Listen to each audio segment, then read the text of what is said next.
winning brunch and wall-to-wall TVs. Party Foul, Nashville, Donaldson, Cool Springs, Murfreesboro, and Chattanooga. From the WinBet studio, win with WinBet. WGFX Gallatin, Nashville.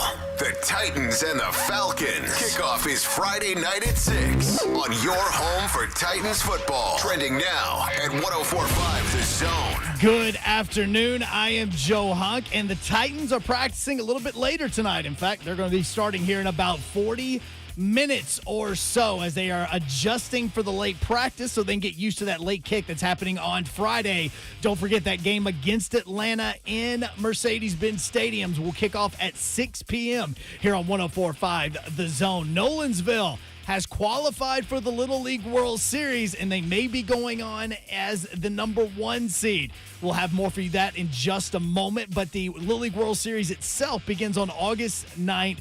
And Neyland Stadium is making some changes when it comes to their video board graphics.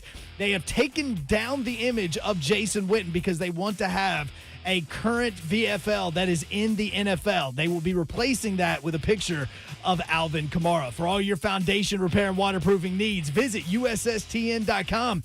Breaking news at once on your home for the Vols, the flagship station of the Tennessee Titans, and home to 3HL. This is 104.5 The Zone.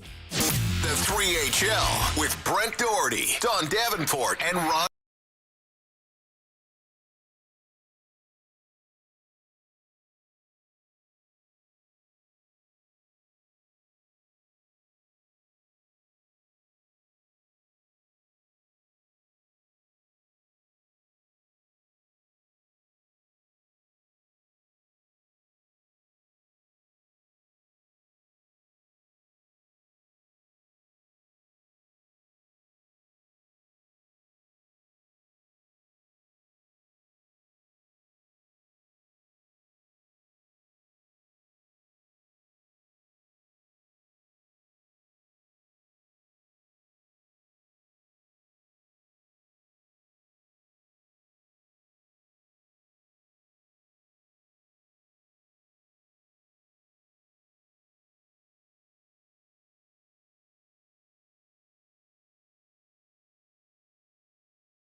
That was a time. And from laughter. It's hard for you to be speechless. It is. I'm telling you that right now. Been around you a little bit. That's all I'm telling you. I'm telling you right now. Like even when I laugh on the show, like I can somehow find a way to get it back together. When we're doing the live reads and stuff off, like I can figure a way to get it back. Right in the middle of it. You said, get it. This man's a nut. I mean that in a great way. Yeah, like he said, I'll take it. So if you missed that conversation, I would advise you to go back and listen to it. Man. He was amazing. Find the podcast, subscribe to the 3HL podcast, get it where you get your podcasts, rate, review, subscribe, all those things, and get it done. Listen to Frank Caliendo, 28 minutes on 3HL. So that'll get you where you need to go. And then again, he's going to join us on Monday, live on site. So he'll be at Zany's on Monday, 7 o'clock. Doors open at 6. I love voices. I love impersonators. Like I do one. You do one? Yep. Who do you do? I can't tell you who I do because then it won't be right. Well, where are we going? I don't know. I just know I do them. You don't say that. Like, you don't lay that down unless you're about to pick it up. That's like, what I do. Is it like one of your partners? I used to do it yeah. It's like, is it Ramon? Nope. Please tell me it's Ramon. Nope, it's not Ramon. Dude, but if you could do Ramon, I used to call my partners like their girlfriend houses, and I would be their grandmother. He would be introduced, so I'd be a grandmother. Really? Yep, I'm Shaq Sunflower. I'm gonna call you one day as Miss Bernice. Shaq Sunflower. Miss Bernice Jenkins. I knew there was something to that name. Yep, that's me. That's another one, man. I like doing it. I like it. It's hilarious. So All when right, I call you, Miss Bernice will be talking to you, Babs. You'll think it's my grandmother.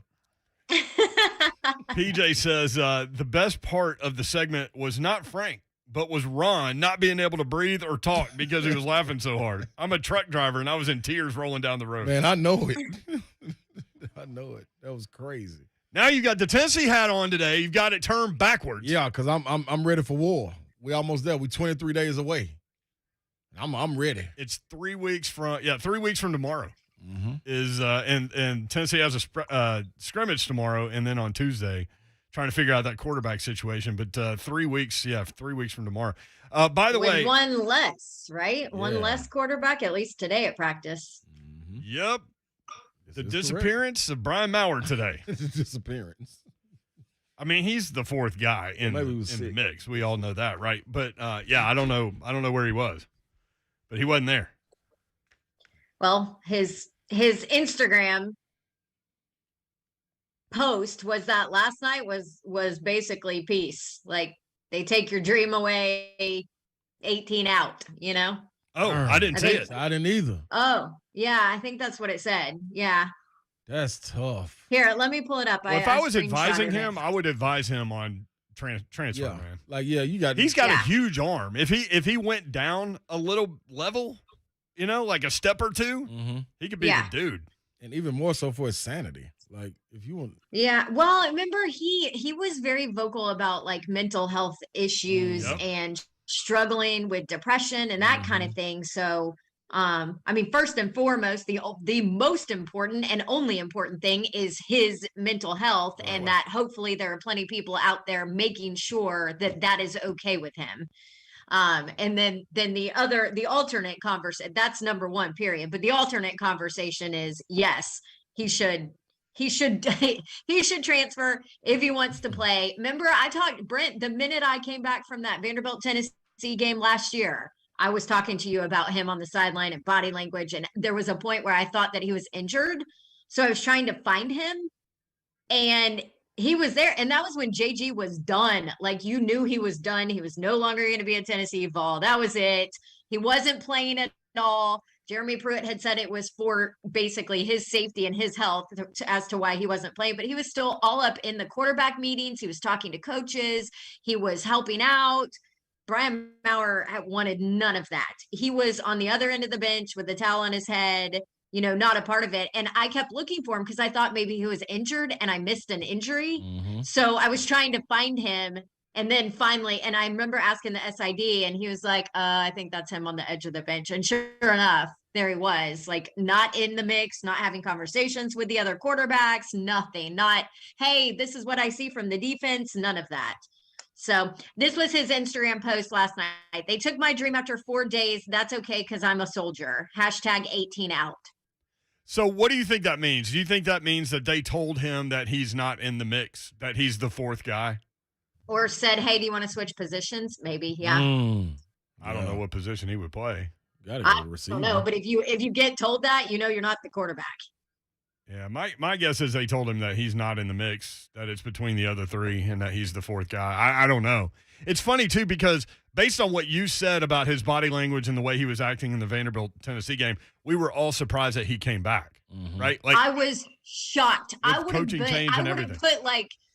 put a Ron Slay bet down on him not coming back, and that would have been like the most comfortable part of my parlay I felt. Yeah. Yeah. Speaking of, me and Slay made a little bet on the Titans Falcons game. We went ahead and threw that down last night. Last night, we so did. Yeah, we'll talk about that a little bit later. No, but then I ran into Brian Maurer on campus and talked with him for about 10 minutes. And man, based on that conversation, now it's a 10-minute conversation with a guy he doesn't know, but he seemed like he was in a really good headspace to me. But I wish him the best. That's the kind of guy that could go to, like, I don't know, Charlotte or something and just light it up because he's got a huge arm. And we've seen Tennessee quarterbacks move on and go to, like, Memphis and throw for 8 million yards and, all over the country. And I mean, hell, Nathan Peterman's still in the damn league. Right. Can't get out of it. He's with the Raiders. You know, career backup, man, making that backup money. Oh, yeah. I just, man, I understand. And this is, I don't even know if I want to go down this path, but I'm going to slide down it. I ain't going to go down. I'm just slide down it. But when mental health comes into play, once you step past that, man, this generation of kid, I wonder, is it the social media that brought this on, or I wonder what it is. Like, I wish I could go back and do psychology. And man, the social media part of it is brutal. You know what I'm saying? Could you imagine if you were an athlete during this social media? I like to think that I'm mentally strong. I don't know if I could handle it. Right. Let's dive into that when we come back. Also, an update on the 12U Nolensville baseball team, an up and down day today. And what else do we have? DJ Shockley on the show today to talk Titans Falcons. He's with Fox 5 Atlanta, sports anchor down there, and works with the broadcast crew for the Falcons preseason games. Also, Coach Mack at 4:20 today because he has a meeting in the 3 o'clock hour. Todd Furman at 5:20. Randy Huth, the head coach of the Nolensville Little Leaguers, headed to the Little League World Series. He will jump in at 5:45. They're playing in the Southeast Regional Championship game right now. We'll update you on that when we come back. Mental health with kids today and social media. 615-737-1045. Hear every Titans play with Mike Keith and Coach Dave McGinnis on The Call. Touchdown, Titans! Your home for Titans football. 104.5 The Zone.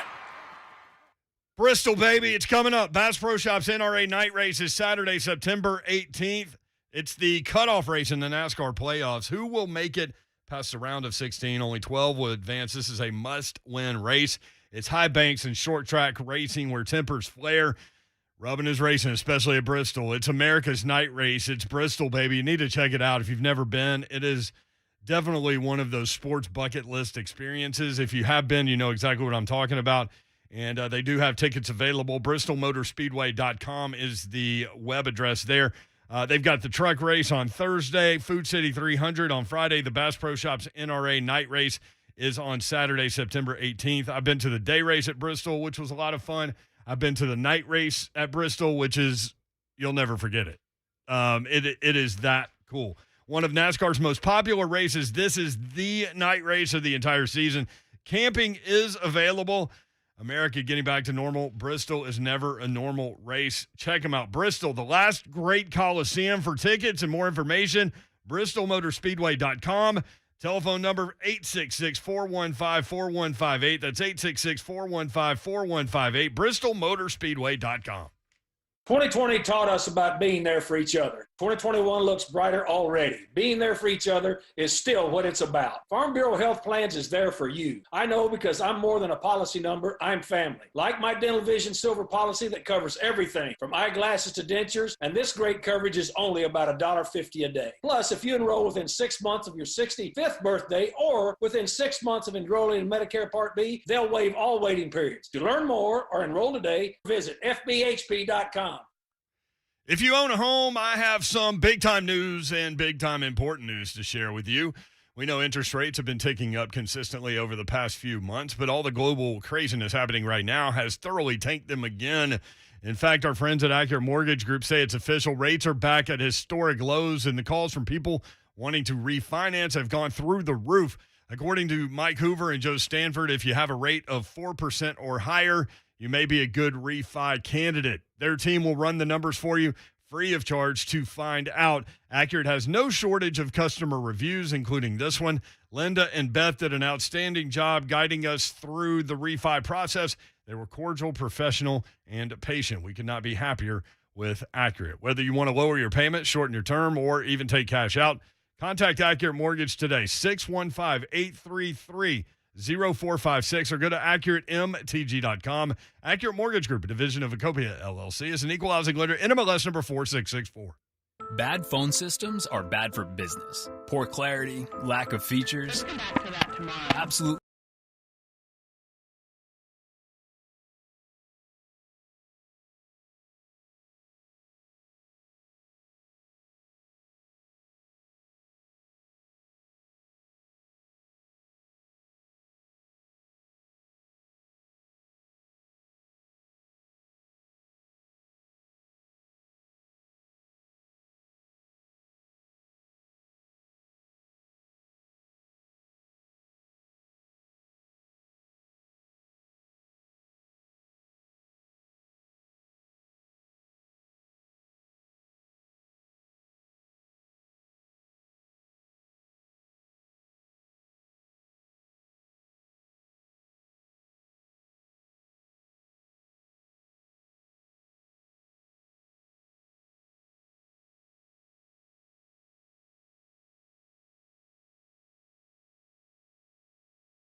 Men's health care. I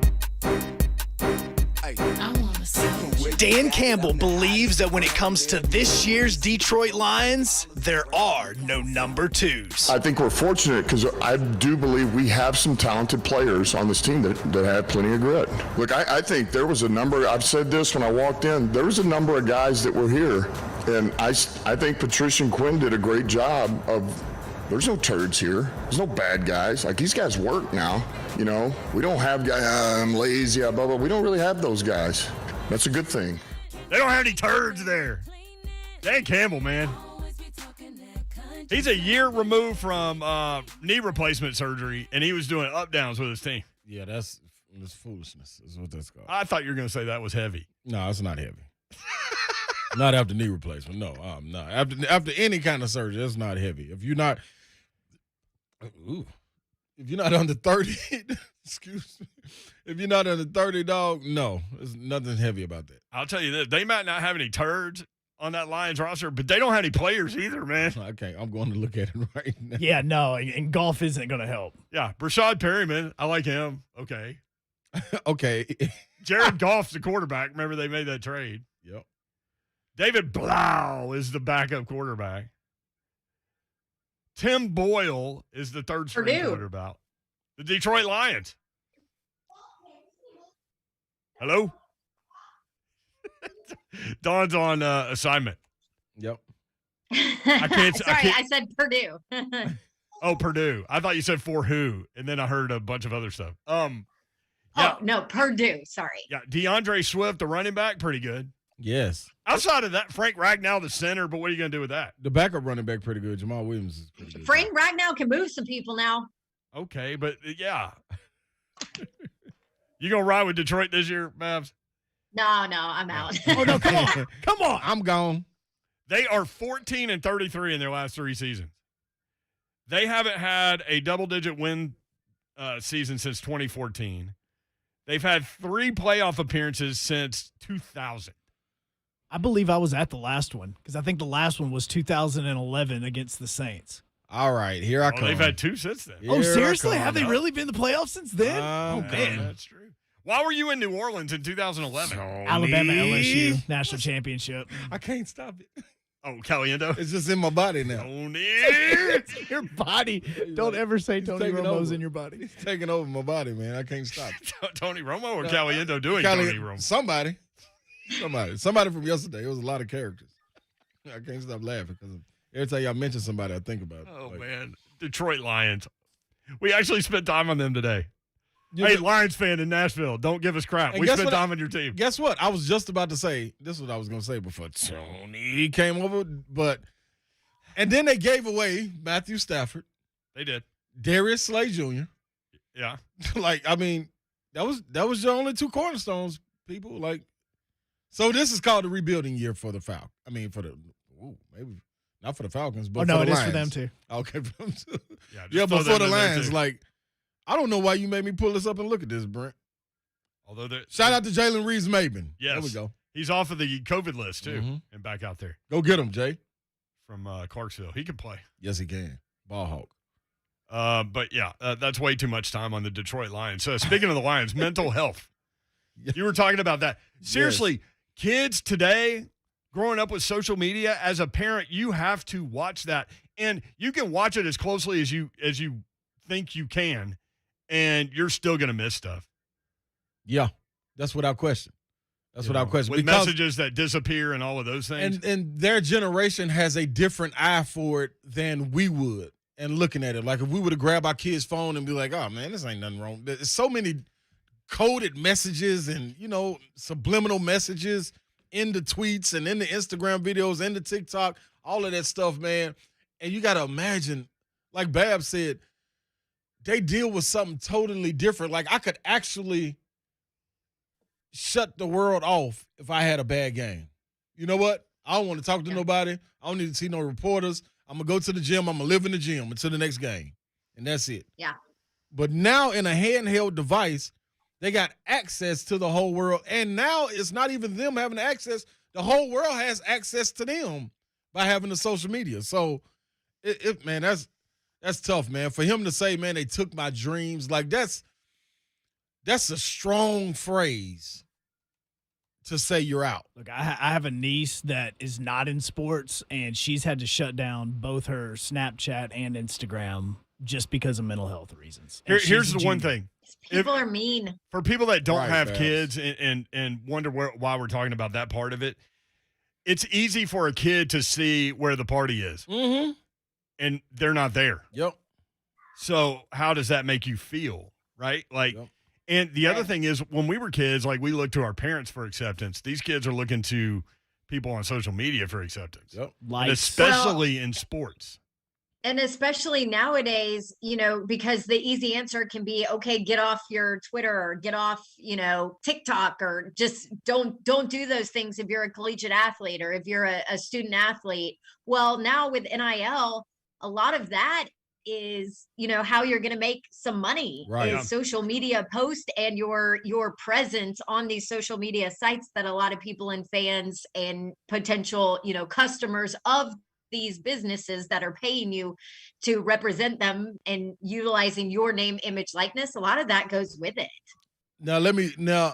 I said all that, and I'm glad everybody chimed in to preface this conversation to where I was going. So, and not being insensitive to it. That's why I talked about it first. Yeah. This is a soft mentality generation also. No question. You know what I'm saying? No question. And I brought up the social media aspect because it taps into their mental more than it ever would the older generation. Everybody 30 and up. It's just totally different. And I don't know if that hinders them as much and becomes a crutch for their mentality with them having social media, and you tell them to take it away knowing that you want the world to evolve. How do you get a grasp on what's going on with their mentality if you cannot stop the technology from growing? If that even makes sense. You know what I'm saying? Like, it's hard. Yeah. There's no easy answer there. And you don't want that for your kid. Like, you don't want to be fragile mentally because of what people can say way in California if he's in school in Knoxville. Like, it shouldn't have any bearing on what his production is as a student athlete. It's a double-edged sword too, because let's say Lil Ron ends up, an NFL superstar or whatever. Like he's like the number one recruit as a freshman or something, like Arch Manning. Okay, like his sophomore year. So if that's true, I like when you was using Lil Ron. Yeah, it would behoove you to go ahead and set up a Twitter handle for Lil Ron, right? So he can grow Twitter followers, so he has some leverage when NIL deals start to pop up. Yep. And he starts to shop schools. Yep. But the other side of that is there is a big dark place on Twitter. Oh my gosh. So where's your room for the mistakes? It's hard for adults to deal with the ridiculous crap that comes at them on Twitter from people. Yeah. So I don't know. I don't know the answer to that, but and we're speaking and there's no separation. We're preaching equality and everything, but we're speaking of boys. Babs, could you speak from the female version? Like, y'all got even something totally different to deal with. It's not even only the people that they're playing with or anything. It's like it's just a different dynamic also with women. You know what I'm saying? No doubt. And I always say, I told Brent this from the get-go. The minute I started on this radio show, I was like males, sports fans, not nearly as nasty as women are to other women. Like, I mean, seriously, there are some women out there that are just absolutely brutal to other women, whether it be female athletes or females in sports, whatever. So yeah, that kind of adds a different layer and a different dynamic to it as well. Right. Totally agree. But and Slay, I agree with you, because I know you were, it seems like you were a little hesitant to go in on the soft generation part. Yeah. But I feel you, and I agree with you to that extent too, because although it's different, I feel like I sound like an old woman. That's what I didn't want to sound like either, Babs. I know exactly what you're saying. I do.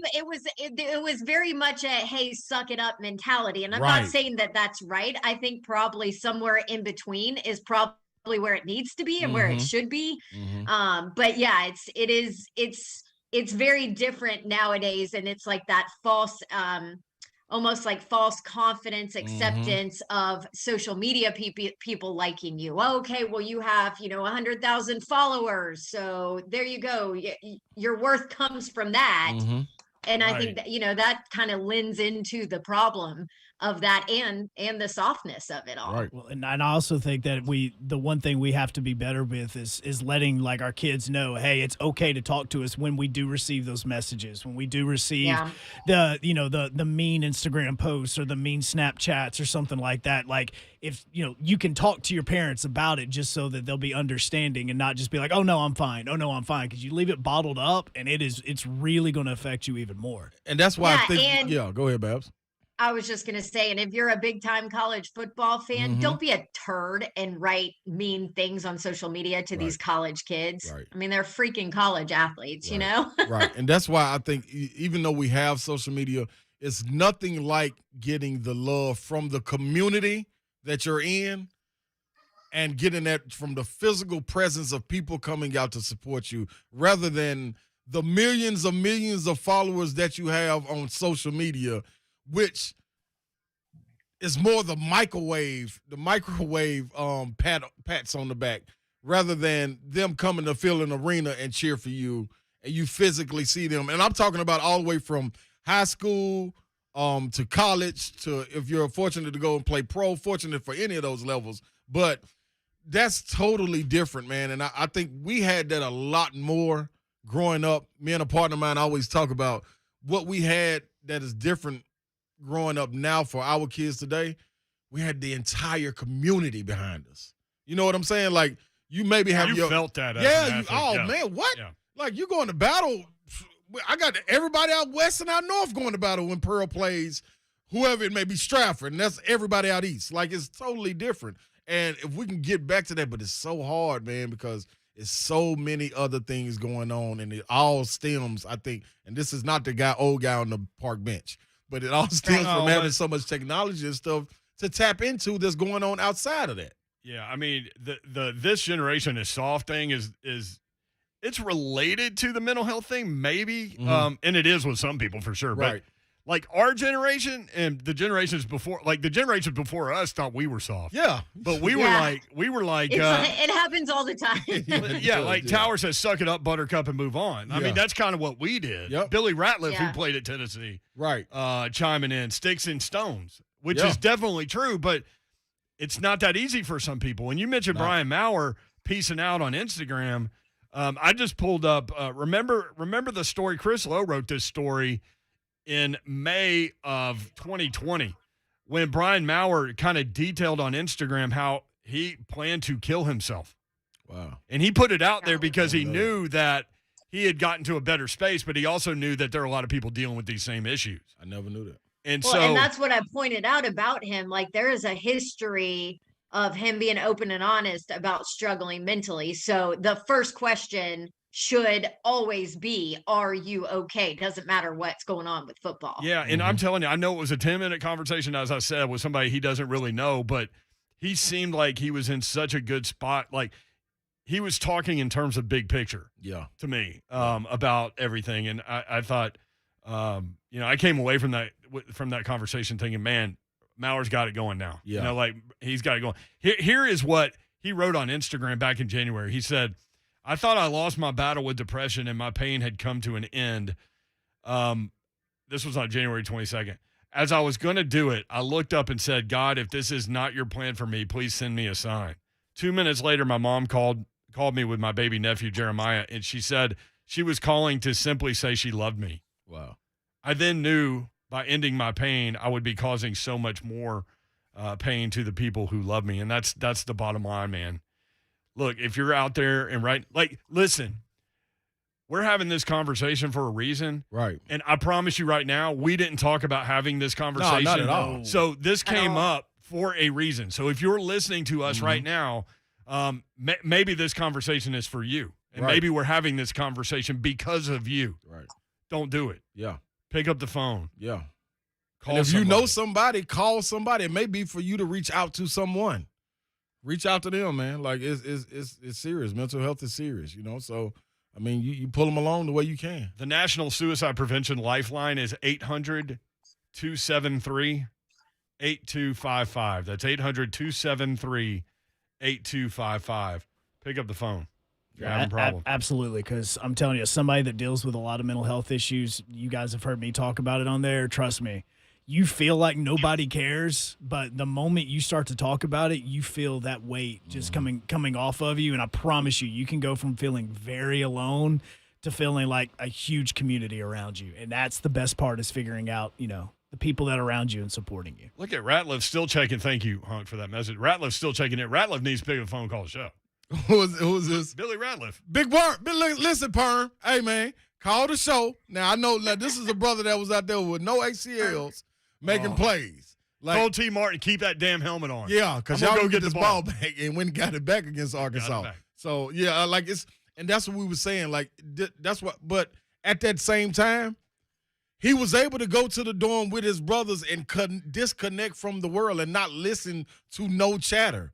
We did not have to deal with that. Not saying that how we would have dealt with it would have been any better or any worse, but we didn't have to go down that road. Now, this is a totally different road, and for us to act like they're not dealing with something would be ignorant of us not to reach back and try to figure out if you can help somebody. Look, think about if Twitter was around during that Tennessee-Arkansas game in '98. Like how differently the tweets would have been at each indivial player as the game went along. The game went on, yeah. I mean, seriously. Mm-hmm. I was sitting in section A, which is if you know Neyland Stadium, you know where that is, but that's right where it spills into the visiting section. Mm-hmm. So there was a lot of Arkansas fans in that section, and I'm telling you, when the pass fell incomplete to Peerless Price on fourth down, I mean, 60% of the Tennessee fans walked out of that building. Yeah. Meanwhile, Billy Ratliff, who's in the Zone TV chat Come on, right Worm, call. told T. Martin. T. Martin started to unbuckle the shoulder pads. Mm-hmm. He's like, keep your helmet on. I'm going to go get this football. And they did. Clint Sterner, who we've gotten to know, Don and I have gotten to know over the years, and you will too, does radio in Houston, still obviously deals with that. So think about that from Clint Sterner's perspective, because Arkansas was undefeated in that game, and he put the ball on the ground. They were running out the clock.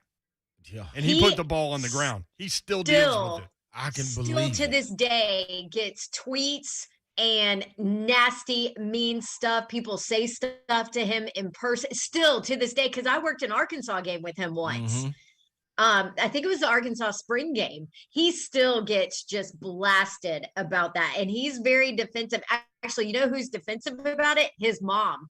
Anytime he is out with his mom and somebody says something mean or completely irresponsible and off the wall or whatever, she will go at them, like dropping the F-bombs, like telling them what she thinks of. I mean, she's like a reality show in and of herself. But yeah, Clint Sterner still to this day, and it's how many years later, still gets talked to about it and is still super defensive about it. And I'll say to add on to what Bab said, like with Worm, what Worm is saying, like we had to get over it. That's something in the African American, the black community, we honestly don't think it's a real issue. Like, because you done had to build up such a callus on your skin and to be tough mentally and everything. It gets shunned over, and you really supposed to push through it. But I'm telling you, man, it's in our community too. One of my reps just hit me and said, don't fail to mention that, and he's totally right. So, yeah. Every single person deals with this stuff. Yeah, without question.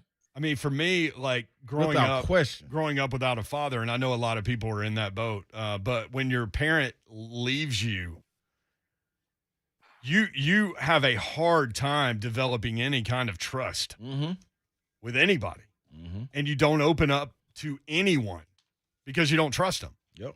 Like, if I can't trust my dad to stay here, yeah, why am I going to trust this guy over here? Right. Or this girl over here? Right. So that's something that certainly I've dealt with. I mean, to this day, 48 years old. Yeah. Trying to be the best dad I can be to my kids because I didn't have that. And you're a pretty dang good dad. I will throw that out there. And I think these are like two different conversations too. Because we still have people on our Twitter feed that are like, well, it's sports, get over it. You know, that you chose to play, like you deal with what comes with it, that it is what it is. Get off social media. And I understand that to an extent. So, and that's why Slay brought up kind of the soft generation part of it. Right. But I think that there is this happy medium that you can't ignore the mental health side of it and what these student athletes do have to deal with. Kevin on Twitter said, I think we might be finally seeing the results of the everybody's a winner way of doing things. So nobody's had to lose. They're all winners. When things don't go their way, they don't know how to cope. That's a great we have point. to teach. Yeah, we have to teach our kids how to lose sometimes. And that's true. You guys know how, you know, my stand and my take on participation trophies. Big fan. Well, I mean, we're all in that. Right. We all agree with you on that. We're very honest about that. Listen, very honest. My kids know second place trophies go in the garbage. Yeah. You didn't win anything. Ain't no room for that. Right. It's not like but that, when you hear players talk about like NFL players, the goal is to win the Super Bowl. The goal is not to get to the Super Bowl. Right. The goal is to win the Super Bowl. Right. So I'm totally with you on that. And that's the other thing I always say. Your kids' sports, youth sports is so important because what that guy said on Twitter, it teaches kids how to fail. Yeah. That's the best thing. And bounce back. Yes. Yes. Because And what are you going to do with it? You're going to strike out. I promise you, you're going to strike out. You're right, Babs. Yep. What are you going to do about it? Are you going to go over there in the dugout and cry? And the next time you come up, what's going to happen? Yeah. Or can you put it in the rear view? And in basketball terms, I always talk with my kid that plays basketball. I don't care if you're 0 for 7. Believe you're making the next shot. Got to. Being present, being the present moment. Michael Jordan was great about talking about always being present in where you are right now. Be where your feet are. Just close your eyes, take a deep breath, and be where your feet are. And I get it. I'm totally with you on the soft generation because that is a completely different thing than the mental health. Yeah. It does overlap a little bit from case to case, but I'm with you. 615-737-1045. If you want in, talking about mental health and sports and what to do about a soft generation. It's easy to say just, take your kids off social media. Right. All their friends are on it. Exactly. It's I give my kids things so – me and my wife, we give kids our kids things that we can take away. I give you stuff so I can take it away. If you're going to mess around, I literally will take the video game machine out of the wall and put it in my closet. Oh, I like that. Yeah. that hurt me. Yeah. 615-737-1045. Do I have everybody's attention now? Coming up tomorrow morning. If you missed today's show with Rhett Bryan, Buck Rising, Brad Crawford, and my VFL brother, Inky Johnson, you can listen to all of it when you download the podcast. Coming up Thursday, my frenemy, Steve Palazzolo of Pro Football Focus, and you will hear part of my conversation with Titans linebacker Rashawn Evans. J. Mart and Ramon. Tomorrow morning from 6 to 10 a.m. on 104.5 The Zone. Sports betting legal in Tennessee. It's a great way to supplement what you're doing, watching games. The Falcons and the Titans coming up on Friday night. Me and Slay went a certain way on that one. I went with the Falcons, honestly. I'll go ahead and tell you. I went with the Falcons. I told you why. I don't think the Titans are going to play a lot of their key marquee players. And I think the Falcons with a new head coach will. So that's just the way I went on that game. Maybe you can't bet against your hometown team. But we're talking about money, not emotion. Action247.com. That's where you need to get signed up. That's the local legal sports book. Go ahead and type that in now while you're listening to the show. Action247.com and get signed up. Let me know that you did. I would love to talk with you about it. By Tennesseans, for Tennesseans. Only local legal sports book in the state of Tennessee. You can download the apps. They're up and running as well. That's how I do things. You can do in-game stuff there too. Fun way to watch games. Baseball. Summer League basketball. Can we bet on that? I will if I can. Now, I'm like a, $5 here and there kind of guy because I just like to have fun with it. But maybe you're a little more into it than me. Either way, you can get signed up. Action247.com. These are the guys I use. Again, the only local legal sportsbook in the state of Tennessee. Must be 21 years or older and present in Tennessee to bet. For gambling problem support, call the Tennessee Red Line at 1-800-889-9789.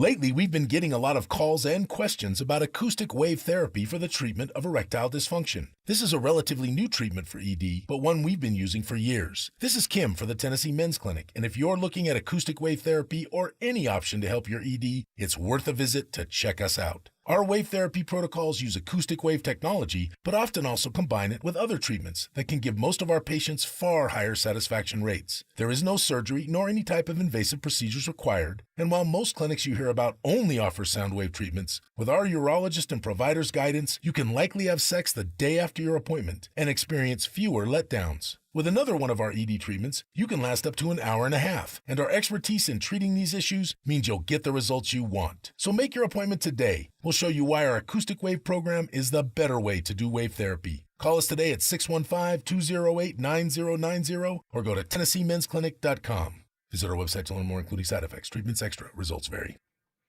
Yo, what's up, people? It is scorching. When I say scorching, I mean super hot. Sweat as soon as you hit the doorstep. Hot outside. Guess what? This real estate market is the exact same way. Who would you want to rely on other than Mark Spain Real Estate? What's up, people? This is Ron Slay. I got a review from Zone Listener Mail. I sold my home for more than I anticipated and got to decide when I was ready to move. I received my all-cash offer from Mark Spain Real Estate, and they let me move after I found my new home. They made it easy. If you're like Mel and ready to take advantage of this red-hot real estate market, the guaranteed offer from Mark Spain Real Estate makes selling your home easy and stress-free. There are no showings, no open houses, no stress. There are no showings, no open houses, no stress. It's that simple, people. Yes, I repeated it. Go to markspain.com today. That's markspain.com to get a guaranteed offer on your home today and start packing. Or call 855-299-SOLD. The year's best diamond buying opportunity is right now. For a limited time, Genesis Diamonds is doing something unheard of. They've cut the price on the largest and most beautiful selection of GIA diamonds you've ever seen. Now through August 22nd only, all GIA certified diamonds have been marked down an extra 20%. 20% below Genesis' already guaranteed best price on all GIA certified diamonds. It's Genesis Diamonds' spectacular GIA Diamond Extravaganza. Your chance to buy a GIA certified diamond the same way jewelry store owners buy theirs. Don't be surprised to see other jewelry store owners, even diamond wholesalers, shopping alongside you at this event. But it's for a very limited time, and you need to shop now for the best selection. Rounds, ovals, princess cuts, cushion cuts, pear shaped, even fancy yellow diamonds. From a half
Miles fumbles the football. It's been recovered by Tennessee at the 43-yard line.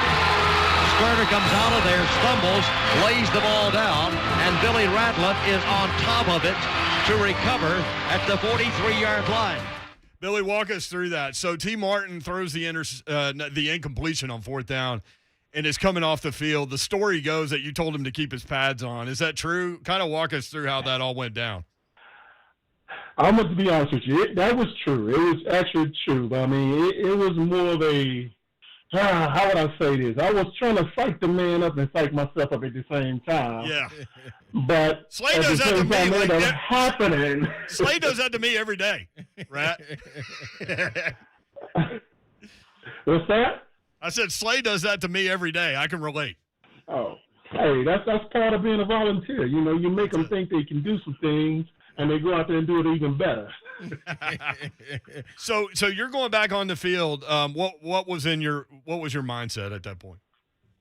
Well, I'll be honest with you. I didn't even think it was gonna happen, to be honest with you, because the guy that I was going against, Brandon Burnsworth, man, All-American guard, man, and you know, all week, you know, our coaches have been telling us about this kid, that he was probably the best player we're gonna ever play against, and of course, us as Tennessee, we were basically like Alabama is right now. We didn't care who you was. If it wasn't Florida, you wasn't winning.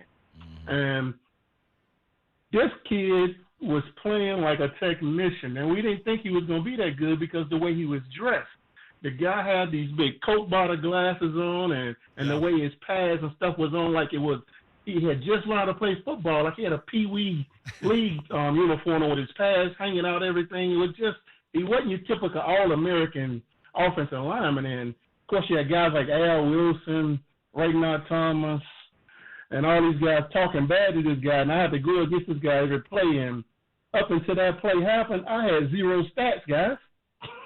Yeah. Zero. But you knew you had to make a play. Lost or nothing. You knew you had to make a play. Man, Slay, I'm going to tell you right here. When you are getting chewed out by Al Wilson on the sideline, when you're losing to Arkansas, you do whatever it takes to make this man happy. And when I went back out there, man, I told him this. I said, I'm not thinking about no schemes, no nothing. All I'm going to do is this technique Reggie White taught me and bull rush this man every single play. I'm about to run a 4.340 through your chest. Hey, Worm, we were talking about that was a phenomenal play, man, and like the Tennessee doesn't go on to have any type of success after that if you don't make that play. But we were also talking about mental health. So let's veer to that for a minute. The guy that you went up against and you dominated and got to the ball, and then the quarterback put the ball on the ground, on the field of play. Talk about your contact and conversation with those guys years after these plays, because you did talk to these guys, didn't you? Oh, most definitely, man. These guys here, I mean, I'll tell you this, they were still humble, man, because, you know, I couldn't take any credit away from those guys because they had played their hearts out that whole game, man, because we was on the other side of that. You know, we were the ones losing. We were the ones thinking we was going to lose. And of course, I mean, I've lost before playing with Tennessee, and I've had some of the worst things said to me. Some of some of our best fans have turned on us. You know, I go back to when we lost to Memphis.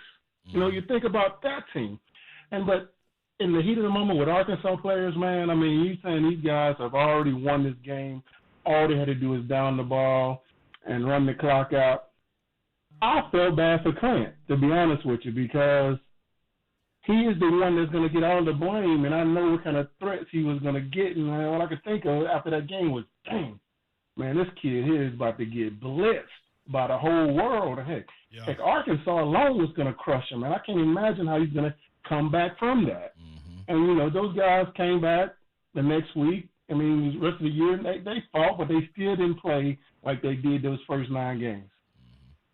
You know, it's interesting. The way I look at that play, Billy, is more you made a play as opposed to Clint put the ball on the ground.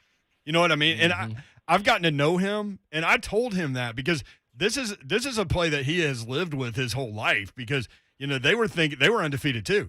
They were thinking national championship too. And so his version of the story is he shouldn't have laid the ball on the ground. But in reality, if you go back and watch the play, you made a superhuman play. Like, you just made a great play that affected that game and that season. And that's what it was. I mean, because like I said, you go back and watch that whole game of watching our defense play against the offense. They dominated us. The scheme they had for us, it was the perfect game plan for us that day.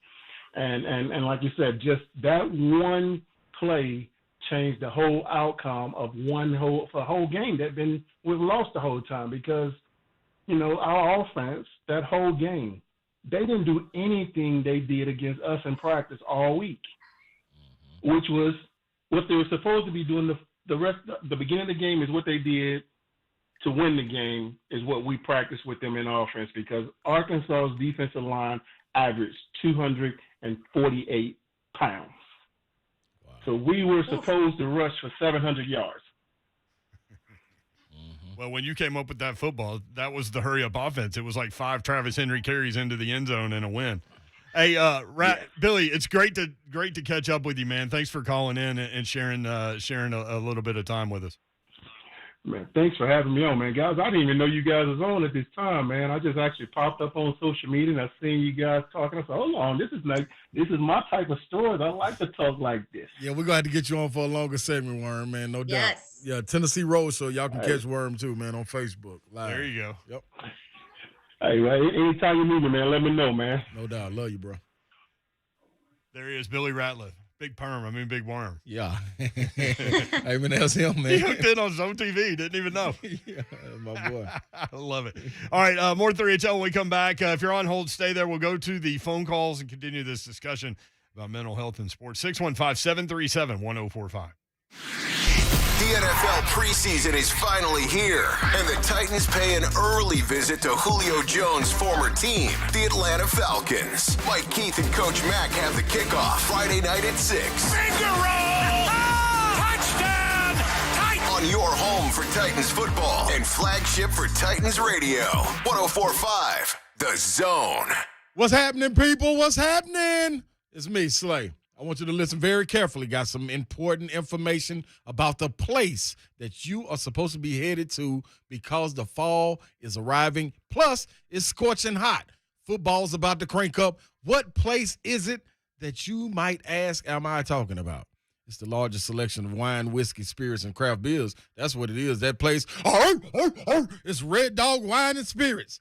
They have been a Franklin, Tennessee favorite for over 20 years and experts in all things beer, wine, and cocktails.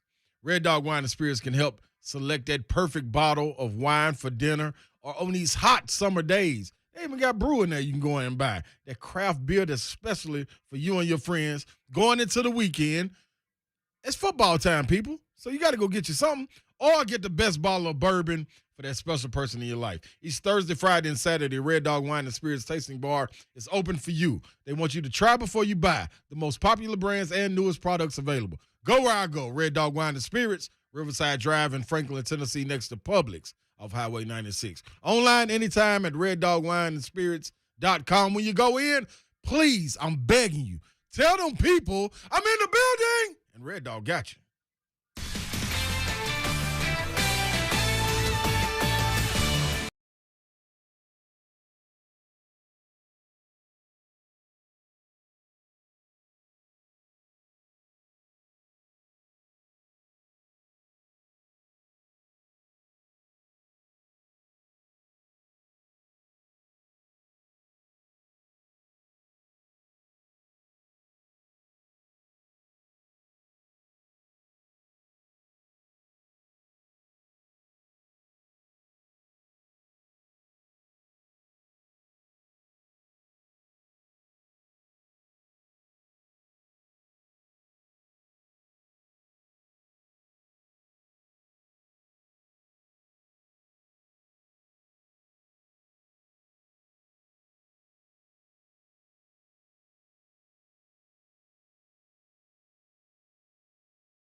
This report is sponsored by the U.S. Food and Drug Administration. Unused prescription opioid pain medicines can spell trouble. Safely dispose of opioids before they can hurt your family. Find a drug take-back option such as medicine drop boxes. Visit www.fda.gov/drug disposal. A message from the U.S. Food and Drug Administration. I-65 northbound at Old Hickory Boulevard, a disabled vehicle causing some trouble there, as well as I-65 northbound after Rosa Parks Boulevard. The downtown loop already seeing some heavy traffic this afternoon on I-65 and I-24. I'm Old Greg, and that's traffic on your home for Titans football, 104.5 The Zone. From the WinBet studio, win with WinBet. WGFX Gallatin, Nashville. The Titans and the Falcons. Kickoff is Friday night at 6 on your home for Titans football. Trending now at 104.5 The Zone. Good afternoon. I am Joe Hunt. Titans are practicing as we speak. Coaches are going to be talking after practice. We'll have that for you just a little bit later on. But speaking of the Titans, one of their biggest competitors in the division, the Indianapolis Colts, made it known today that most likely Carson Wentz and Quentin Nelson will both be back by week 1. Remember, 5 to 12 weeks, so most likely the 5. For all your foundation repair and waterproofing needs, visit USSTN.com. Breaking news at once on your home for the Vols, the flagship station for the Tennessee Titans, as well as 3HL. This is 104.5 The Zone. 3HL with Brent Doherty, Don Davenport, and Ron Slay.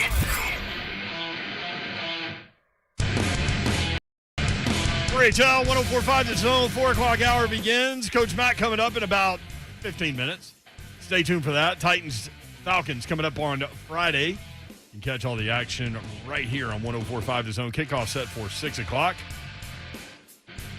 I think we are going to take over our end of the Titans broadcast at 4 o'clock, and then Mike Keith and the crew at 5. More on that as we get closer. Titans, Falcons. I took the Falcons. I ain't going to lie. Guess who else did? You did too? Yep. Don, where are you on this deal? Why'd y'all take the Falcons?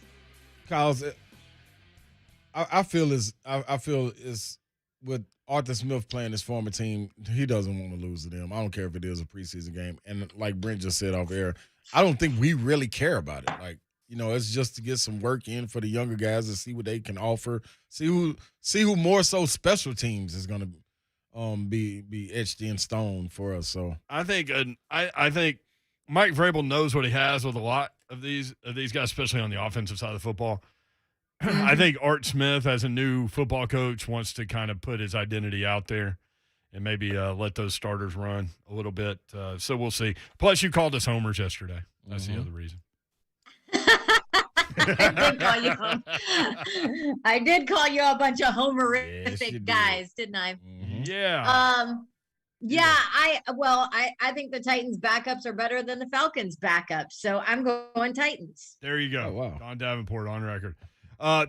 Appreciate all the tweets coming in, but we were talking about mental health in sports and how it kind of intercedes and maybe more on the mental health side of things, just in general. And we had no design to go that direction today, and when Slay brought it up, it just felt like we needed to go down that direction for whatever reason. So when that path presents itself, you just take it. And we appreciate you guys participating. A lot of people being really honest about the things that they've been dealing with. That's part of what we're here for, to listen. 615-737-1045. Scott joins us next on 3HL. Hey, Scott, what's up? What's up, everybody? How are you, man? Good. So I just wanted to share, you'd mentioned earlier, Brent, and Dawn too, about the participation trophy. So yeah, if you just give me a second here, Yep. I'll tell you a quick story, and it ties into a proud dad moment. I'm going to brag a little bit. Go for it. I used to coach my sons in baseball, and when they were younger, it was rec baseball. And one of the first years they were playing, I had a parent meeting like everybody always does, first time of the year, and I told all the parents, I said, and the kids were there, I said, we're not going to have any participation trophies. And I had a couple of parents look at me like I grew a horn, and they were like, we're not going to get a trophy? And I said, no, we'll get one if we win. I said, but we're not handing out trophies unless we win. And so a few years later, I'm coaching travel ball, and I think my younger son was maybe 12 at the time. We're in a 36-team tournament over in Murfreesboro. We take second place. not bad for 36 teams, right? Had a runner-up trophy. And I might keep the runner-up on a 36-team tournament, depending on who the teams are. Yeah, and we were in the gold bracket, so it was good. Very, very good showing. Lots of teams from Kentucky and whatnot. So we're on our way home. I live in Spring Hill. We're coming down 840, and my son and his best friend, who I coached to, they were in the back seat, and I'm driving along, and the radio's on, and my son says, "Dad." I said, "Yeah," and he goes, "Can I throw this trophy out the window?" And I was like, that's not a bad trophy, son. It's runner-up pretty 16. He's like, "Yeah, we didn't win, though." And his buddy looks at me and goes, "Yeah, Mr. Scott, can I throw mine out the window, too?" So that was a proud dad moment for me, because that had been like 5 years later, and I at least thought I was doing something halfway right, raising them to understand that, it's not the kids that want to participate, it's parents that kind of inundate them with that at a young age. And I never agree with it. My dad was a coach, and hopefully there's still some kids out there that realize the value of putting in the work and winning and losing from, or learning from when you lose. So that's right. Just wanted to share that. Thank you, Scott. Appreciate Thanks for sharing that, man. That's one of love it. That's one of the baseline reasons for youth sports, man. Learn Sign how to Babs up. Yeah, learn how to fail. Learn how to fail. I want them to learn how to fail when they're kids and not when they get in the job market. Right. Right? Mm-hmm. Because you're going to fail in the job market. I don't care who you are. Right. Right. Yeah. It'll happen. It's just, does it happen in front of a ton of people, or does it happen, small? Yep. And then when you're going to apply, you might not even get the job. You might be going to apply. You're going to get the door slammed in your face. like man, what are you talking about, man? The share stories, and I know my stories may not even compare to you guys because it's been in it longer, but just the stories that I have from trying to get to where I am right now is crazy. So, you never know, man. You just got to be able to have that resiliency to Keep bounce fighting. back. Keep grinding. That's it, man. That is it. Do what you do. Be the best at it. The best you can be. Bingo. Here's an example. I saw this yesterday from Brian Daboll, who is with the Buffalo Bills. And the story goes like this. An example of how the coaches are delivering the message of unity within the team and we can fight through anything, that kind of thing. Offensive coordinator Brian Daboll, in a meeting early in camp, asked every offensive player and coach to stand up. If you're a coach and you've ever been fired, sit down, Daboll said. Every coach in the room sat down. Every single one of them. Okay, Daboll continued. If you're a player and you've been cut or traded, sit down. A large group of the players sat down. If you weren't picked in the first round, sit down, Daboll said. And suddenly the only person in the room still standing was Josh Allen, the quarterback. The only other first-rounder on Buffalo's offense is backup quarterback Mitchell Trubisky, who sat down with the cut or traded group, even though he technically wasn't cut nor traded by the Bears. He just was not re-signed and let go. Well, that's basically cut. Yeah. Josh, Daboll said, how many scholarship offers did you get out of high school? Allen replied, none. Daboll said, all right, let's all remember where we came from. I love that message. 615-737-1045, always the number. Coach Mack coming up next. Titans hit the field the day after tomorrow. We'll be joined by Coach Mack next on 1045 The Zone. Blaine and Mickey speaking truth on Rocky Top. If Josh Heupel flops, if that's not a good hire, then that's going to be what gets Danny White thrown out the club eventually. But football is the king, man. You got to get football right. This Heupel thing has got to go right. Blaine and Mickey, tomorrow afternoon from 1 to 3 on 1045 The Zone. You guys have heard me talk a lot about my friends over at Two Rivers Ford. I know some of you out there, though, have not had the opportunity or just haven't looked into checking out Ford in a while. And you really should, because they have these amazing new vehicles in the works. I know I've been talking about the Bronco forever, but they've got some new stuff going on with Ford, like the Ford Maverick. Go to Two Rivers Ford to talk to them about it. The Maverick is a smaller truck. It's built for maybe somebody out there that doesn't want a massive truck, isn't necessarily a truck person, so to speak. It's compact. It gets great gas mileage. At the same time, it's roomy. It's got all the bells and whistles, and the 2022 Maverick is priced at under $20,000. That's pretty cool, right? Remember, the Maverick is only available for pre-order right now, not on the lot just yet, but feel free to stop by the lot and talk to any of the sales reps at Two Rivers Ford because they're all non-commissioned salespeople. That's one of the things I really love about Two Rivers Ford. First of all, I just love the staff there, but they pay their salespeople whether you buy a vehicle or not. So there is zero pressure to buy. That's how they roll. They've been around for almost 40 years. They plan to be around for at least another 40 years. And you don't get there by raising prices or paying your salespeople on commission. So no pressure to buy. Go say hi to them. Let them show you what's new on the lot and what's new and coming with Ford. So much to love about Two Rivers Ford, the most trusted dealership around. Go see them in Mount Juliet. Call them toll free 800-900-1000 or visit them online at tworiversford.com. On Saturday, August 21st, we are releasing a limited number of lake lots never before available to the public. Lake lots with cover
Suicide Prevention Lifeline, 800-273-8255. Get help. Get help. Mental health, just like physical health. Mm-hmm. Get set straight. 800-273-8255. We appreciate you being with us. Coach Mack joins us now. Coach Mack, Titans hit the field the day after tomorrow. I love being able to say that. Absolutely, Brent. Great being on with you guys. Hi, Dawn. Hey, Dawn, tell Hadley there was a tremendous birthday song she sang me. I love that. That was really good. Hi, Ron. Look, I'm still at practice. I just walked off the practice field to get on with you guys. It's a little toasty out here today, guys. It's just a tad toasty out here. But yeah, they're going through their pregame stuff right now, and then they're going through situational practice. And I'm with you, Brent. I'm looking forward to it. Just seeing, and most of these young players, that's who I want to see, against the Falcons. I'm really looking forward to seeing them against somebody in a different colored jersey. Is it West Texas hot out there, Coach Mack? No, this is East Texas breathing mayonnaise hot. I mean, it's a bit humid out here. I mean, you can feel it just standing there.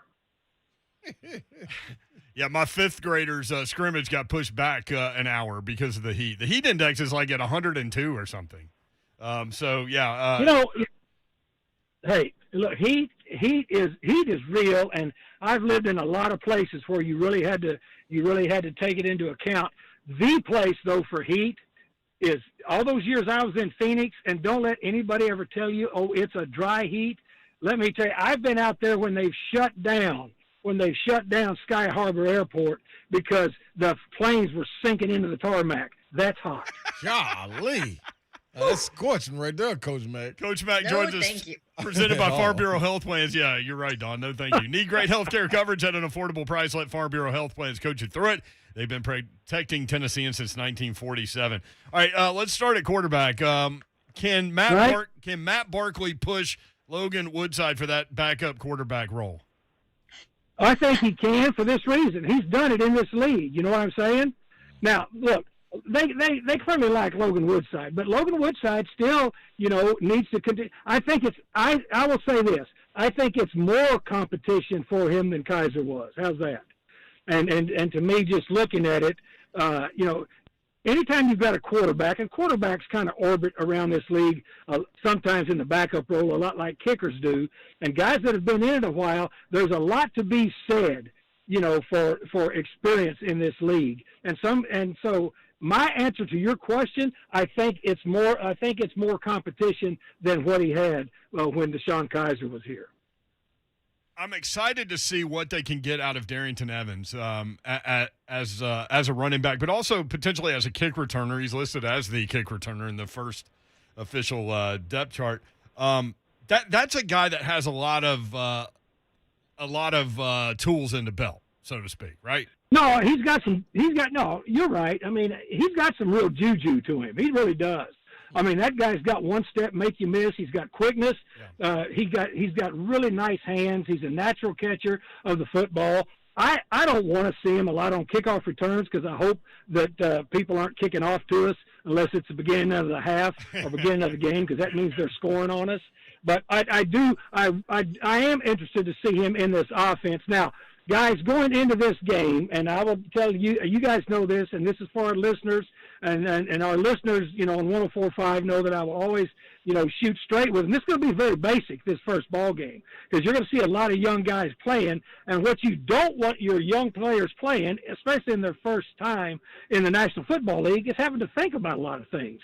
But I really want to see him on offense. I'm looking forward to that. Coach Mack joins us, presented by Farm Bureau Health Plans. You're looking forward to that, Coach, and I'm looking forward to just seeing, because I know everybody's not going to be out there, but seeing a glimpse of this secondary, because over the past couple of days we've been hearing a lot about interceptions and things like that. I want to see, is it just guys really, really competing at a very high level with a chip on their shoulder, knowing that we're not going to see the ones out there, but we will get a good feel for guys that have been out there practicing making picks. Yeah, well, Christian Fulton, is going. needs to step up and play in this. This game experience for him is huge. And Ron, I don't, and again, as I say, I don't just say things to say things, but I know what I see after having watched, about 200,000 practices in my career, is that this group, they've got more foot speed in the secondary, and they are much more talkative. And that's extremely important, because they've got to be talking. And you've got to be, the best defenses I've been around have been the loudest defenses, when they're all talking to each other, and they're all you've got to be vocal because of this.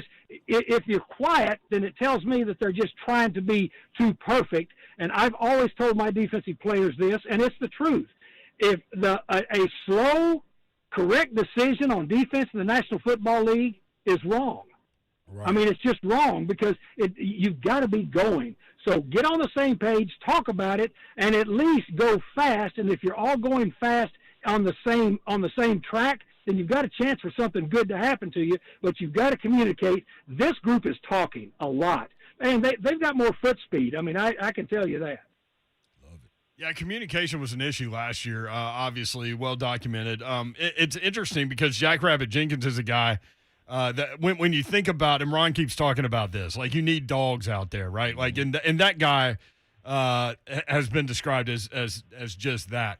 From a communication standpoint, what do you see at the slot corner position, and is that where you need like maybe the most vocal guy because he can communicate with just about every level of the defense?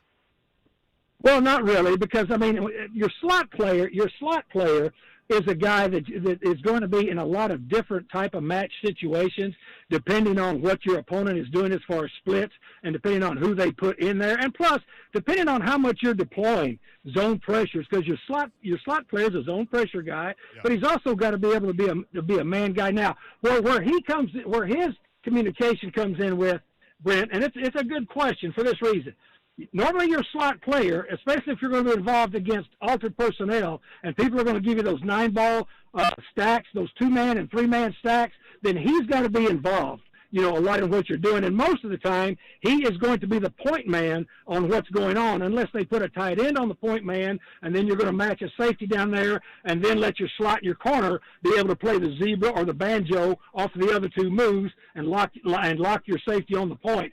That's where the communication comes in. But your slot players, even more so than communication, they have got to be really good with bird rabbit or run pass keys, because they are part of the run front playing the slot in the National Football League, even in altered personnel, because a lot of people are playing altered personnel, 11 personnel, 3 wides, 1 tight, 1 back on first down. So that's where the communication comes in.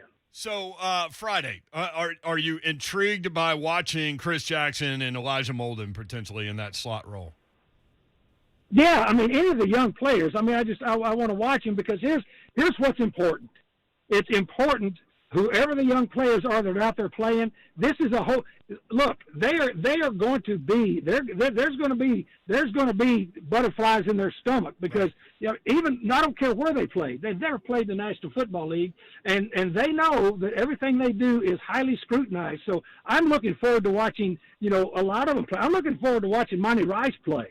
Because I tell you what, just watching them out here when they put pads on and they went to those call-it sessions, which means, you got offense on one sideline, defense on the other, and then the coordinators are just calling it like they would call it in a game without any script.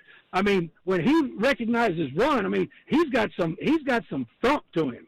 And I mean, he comes downhill. I mean, he's ready to stick his head in the fan. And so I'm really interested to watch him play.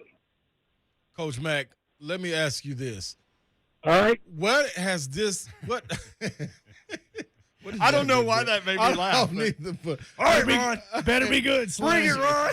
Tony. Hey, Coach Mack. So, what we didn't get to see last year, as far as training camp and preseason games, what does this exactly mean to the guys that are getting this opportunity, that are right there on the fence, and how excited are they leading into a game like this first preseason game on Friday? Ron, it means everything. Because last year, I mean, you were basically, as a coach, I mean, you were doing, it was a lot of guesswork. I mean, It means everything for these young guys, because they are going to get a chance they're going to get a real chance. And with 3 preseason games, the way that it's programmed in this year, everybody's going to get a bye week before the first week because you got 2 weeks before your first game. So it's going to be very interesting how head coaches across the league distribute these reps in these 3 preseason games. But these young guys, I mean, look, if I'm standing up there in front of a bunch of rookies right now or guys that are going to get a chance, I'm going to tell them you could not have a better situation right now. This is the best situation ever because these coaches and this front office and this scouting department, they want to see you. They're not going to the game just because, they like going to the game. They were coming to see you. So get ready to do your thing to give you a chance to stay. I love that, Coach Mack. Because I don't want that to be lost in the sight of just thinking that this is another game. Now, this is you filled your application out in practice. Now you turning it in right here on Friday. So, yeah. Yeah, and that's 100% right. And so, I know all the thing about, preseason and people there. I mean, I was on a text chain I watched every snap of the Hall of Fame game because, I study it when I watch it. I don't just watch to watch. And it's the same thing with these preseason games because there's a lot riding on these preseason games for these people involved. Yeah. And so, when I just dismiss people that say, well, these games aren't important. Tell that to some of these kids that are trying to live out a dream. Tell them it's not important. Coach Mack with us, presented by Farm Bureau Health Plans. Coach, how much will it help Shane Bowen as defensive coordinator to not have a position group to coach in addition to those responsibilities? A lot. Yeah. Absolutely a lot. I mean, you can see, you heard him. He said it. And it's important, Look, I was a first-year coordinator at one time, in my career. And it's important to be able to go and sit in all the rooms. First of all, you bring your staff together and you go all off-season planning, and here's how we're going to do it. But to go sit in the rooms and watch how it's coached and watch how it's taught and watch how the players are receiving it and then pipe in those meeting rooms, individual meeting rooms. And then when you've got them collectively together, then you've got a common ground to talk about of things that, of how it's being taught and what's going on. And look, the best that I like going around was getting ideas in those meeting rooms and then presenting it to the group saying, look, yesterday when I was in the secondary room, we talked about working it with this front. They thought the bogey might be better for this front about, what do we think about this? All of those things are important. And then the fact that he can concentrate on the group instead of just having to zero in on a position and then go try to collect the group, every now and then. It's big. I think it's very important. How does Danico Autry affect things up front? How flexible can he be? Can you move him around depending on down and distance? Yes. And here's the other thing about Danico Autry. Danico Autry plays football. He plays football angry. He's an angry dude when he plays, which is what I like. Look, on a football field, especially those big dudes down there with their hand in the dirt, I liked angry, violent dudes down there, and that's what he is. And plus, he's an experienced guy. But your question as far as to his versatility, that is a huge, huge plus for him, and that's going to be very big in what they try to do defensively week to week to week. I love the acquisition of Danico Autry, and one of the big reasons was other than being angry and violent. One of the other big reasons is he is very versatile, just what you brought up. That's my favorite. Teair Tart is Ramon Foster's favorite player. And Rhett Bryan keeps telling us he's dropped 4% body fat, which is an unbelievable thing. This is a guy who wants to be as good a player as he can be. His role at nose tackle, maybe you don't see him in the box score, but very, very important role, very, very vital guy. Well, first of all, Ron Slay's a big man, right? Look, 4% off of a big dude, that's a lot. You take 4%, you know what I'm saying? Seriously, and he had to work at it, but he came to Frank Carino at the end of the season and Mike Vrabel and said, look, I need a program. And they were willing, they always have programs for everybody, but he went and said, because look, the guy's never had one, right? He's never had one. He's just been a big dude, a big body that likes to play. But all of a sudden now he's finding some quickness because he's in shape. He's leaned up as much as you can lean up when you're 3 bills plus. And so to me, that's very, very important. Plus, look, the guys love him because he plays so hard. And I tell you what, people may not notice it. I tell you who does notice it is those people standing behind him, playing behind him. They notice it a lot. Well, and that's another place where I'm going to be anxious. I want to see Derek Roberson. I want to see John Simon. I want to see, as you mentioned, Monty Rice. You said he was a thumper. I'm anxious to see him. What about David Long? How much did last year's extended reps and starts help him in his development? Immensely. I was impressed with David Long, what he was able to do last year, just coming in when he had to. Look, the hardest thing to be in the National Football League is the backup. Because you at any time, you've got to be prepared like a starter without starter reps. Yeah. All right? And you've got to be as on point with the game plan as any starter. And plus, most of those guys with numbers, they're core special teams guys. I was very impressed with him last year, so what he was able to do. And all of that time, all of that time that he got, that's what these young guys have never gotten any of it. That's what they're trying to get right now. But he got it in real time. I mean, he got it in the real world. And so, to me, I think it was major for him, Brent, major. Another guy that everybody's talking about real quick on the way out is Marcus Johnson at wide receiver. What have you seen with him? He apparently, according to the coaching staff and the offensive coordinator said it, has made the most of his opportunities with the ones. Yeah, I liked him last year when they brought him in here late and just see him at practice. Look, there's one thing. I'm not very smart, but here's one thing I can tell really quick. If somebody's fast, okay? I mean, you can tell if somebody's fast. And he's NFL fast, but look, this guy's been in the league five seasons. He's bounced around teams, but with all that bounce around, I mean, you can't manufacture the experience. And plus, when you've bounced around a while and now you finally find a place that you think I might be able to make a mark here, then you really set your hooks into it, and that's what he's done. He's done everything he can to put himself at the forefront as far as to what it would be to be in that wide receiver mix. I'm really looking forward to seeing him. But again, a veteran player that is finally getting. Some guys move around a little bit before they find that sweet spot, that they fit into. There he is. He's Coach Mack live at practice on the Mark Spain Real Estate Hotline. Thank you, Coach. Appreciate it. Well, thank you very much. Again, as I said, you mentioned Farm Bureau Health Plans, Randy Wilmore. No better people than Farm Bureau, I promise you. Guys, you guys are the best. See you again. Dawn, please tell Hadley I love the birthday song. I will. Thanks, Coach Mack. Happy birthday. See you guys. Yep, Coach Mack with the birthday over the weekend. Farm Bureau Health Plans, any great health care coverage at an affordable price.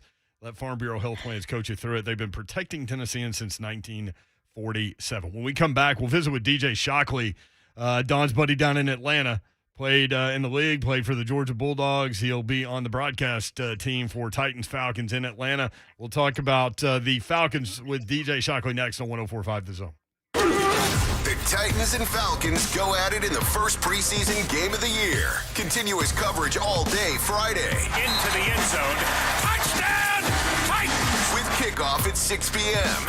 on your home for Titans football. 104.5 The Zone. Buddy Allen Carpet One, they are your flooring experts. Any project you're thinking about doing, give these guys a call. Locally owned and operated.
5 Atlanta Sports, also the Falcons broadcast team. DJ, what's up, man? How are you? Performance. So, I appreciate y'all being real responsive to the guy that's home. Oh, no problem at all, man. So how do you think the Falcons are going to take this first preseason game? Will we see a lot of starters in this thing? Man, you know what? That's good. That's an interesting question because, man, I think all 32 teams are trying to figure out what's best for their team. And then a lot of coaches a lot of teams similar to how the Falcons are have new head coaches or they have new players in different spots and they want to see what they're like in game action. To be honest, man, I have no idea because they've done so much stuff in practice. I've been at the training camp for the last, week and a half, and, they've been working through all the different combinations with Matt, with the defense, with Coach Pease, and, trying to figure out the best combinations up front with the O-line. And I think you got so many young guys. I think you want to see those guys in game action. Now, whether you see Matt for maybe a series, I think you may will simply because, they want to see him in this Arthur Smith system run it, without coaches on the field, without it being practice, and see how he gels with, a young Kyle Pitts or, even up front. They got a couple young guys they want to see on the offensive line. But it'll be interesting to see, man. I think all 32 teams are going to do something different. They're all going to try to figure out what's best for their team. But I don't think anybody knows right now really what's going to happen with any of these teams once they get in the preseason with only 3 games. I love to talk about backup quarterbacks, DJ. So where are we? where are we with the whole AJ McCarron, Felipe Franks thing? Yeah, it's AJ's job. Obviously, Felipe comes in and he's a talented kid. Obviously, everybody knows him from Florida. Then went to Arkansas.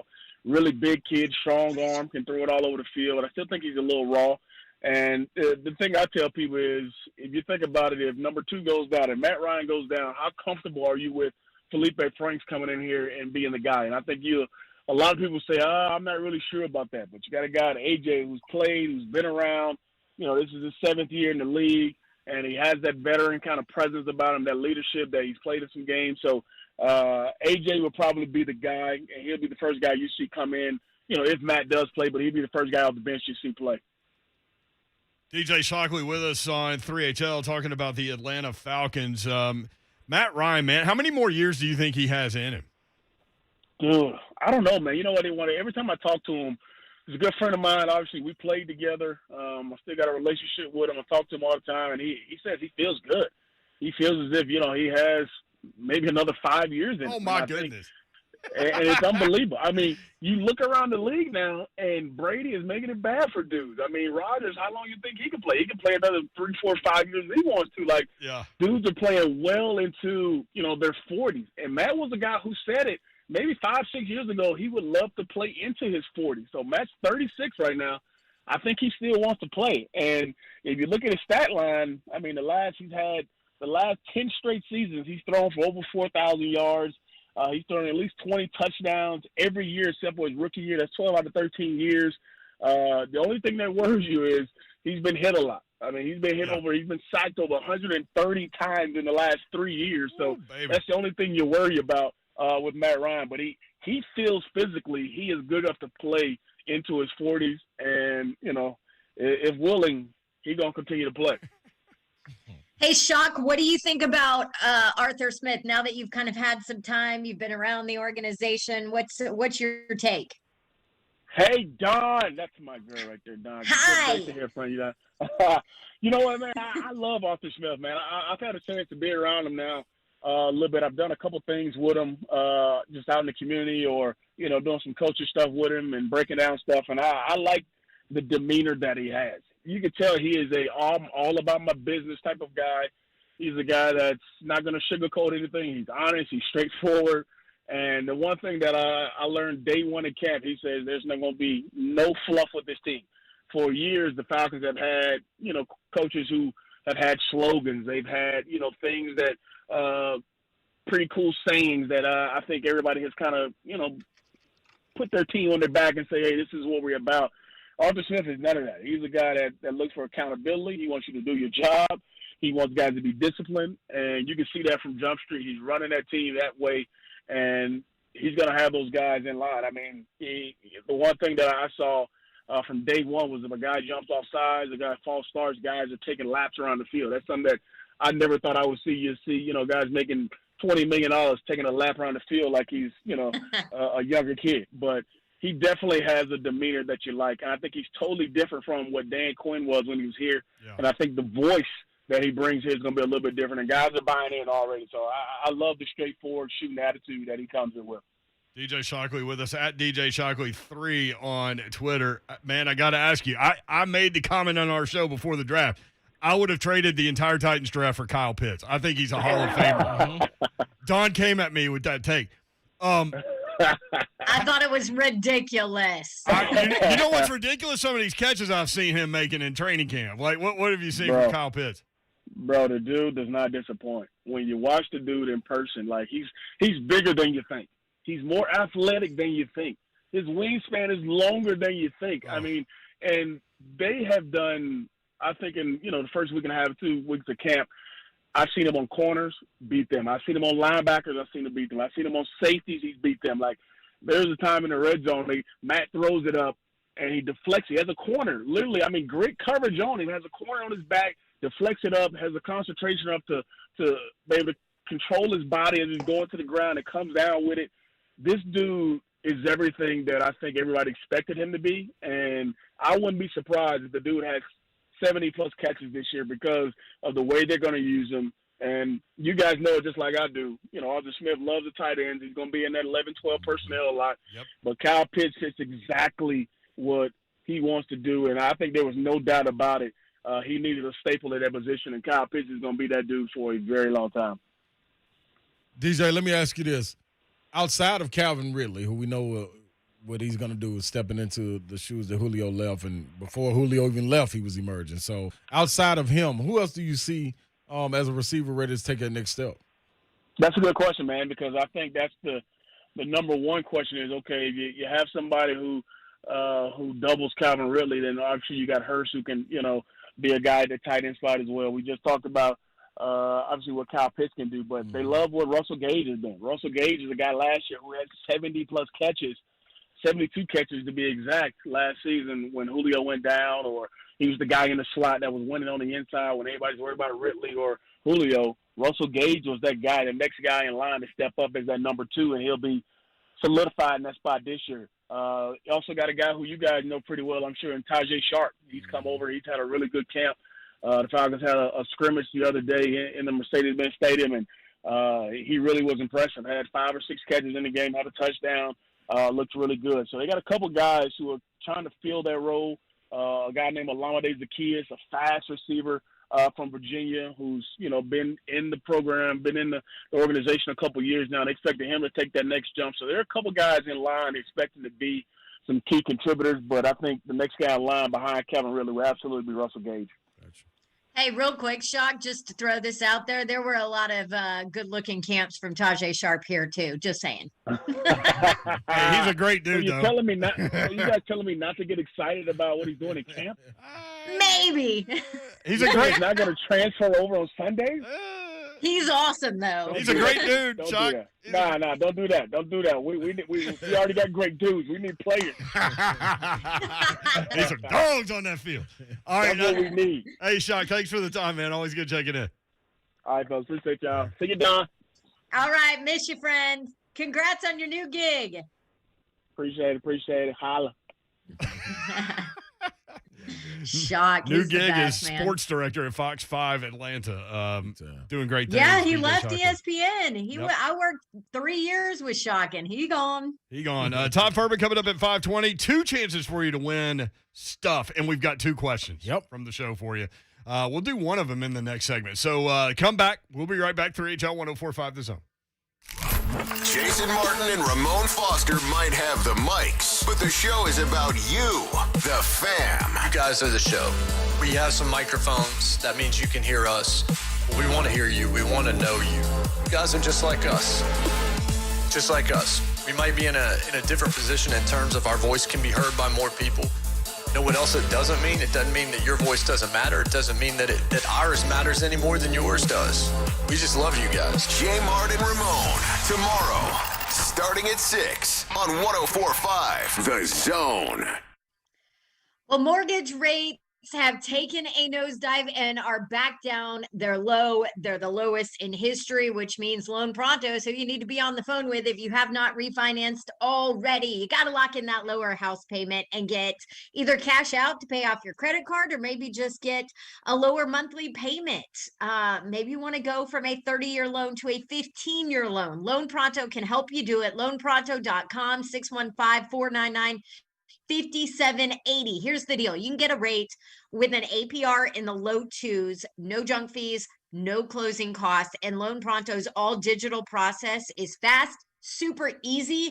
You do a ton of it virtually, so there's not a whole lot of paperwork, actually no paperwork required, and most loans get closed in at least 14 days. I refinanced with them. Mine got closed in 14 days. If you act now, you can even skip your next two house payments. A lot of our listeners are doing this. I've heard from a bunch of you out there. If you have any questions, let me know. I went through the process at loanpronto.com. Start the process before those rates spike again and get your forever loan today. 615-499-5780 is the number. Loanpronto.com at 615-499-5780. Equal housing lender, NMLS 1661781, subject to lender approval. Not all loans eligible for zero cost option.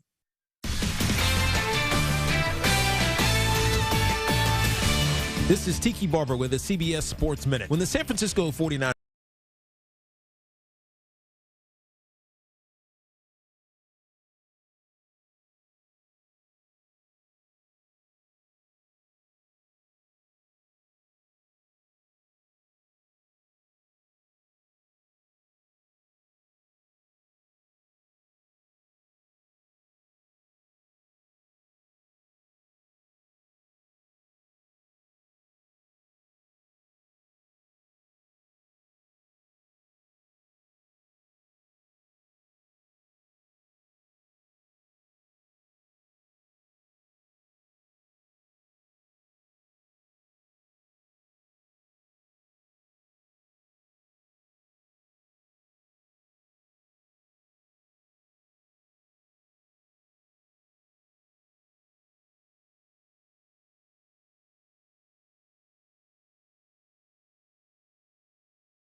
Administration. I-65 northbound near Vietnam Veterans Boulevard, a crash has the 2 left lanes blocked, as well as I-24 eastbound near Harding Place, an accident blocking the left lane. Still looking at that accident on I-40 eastbound on the South Loop near 2nd Avenue, as well as Gallatin Road at Conference Drive. That's traffic on your home for Titans football, 104.5 The Zone.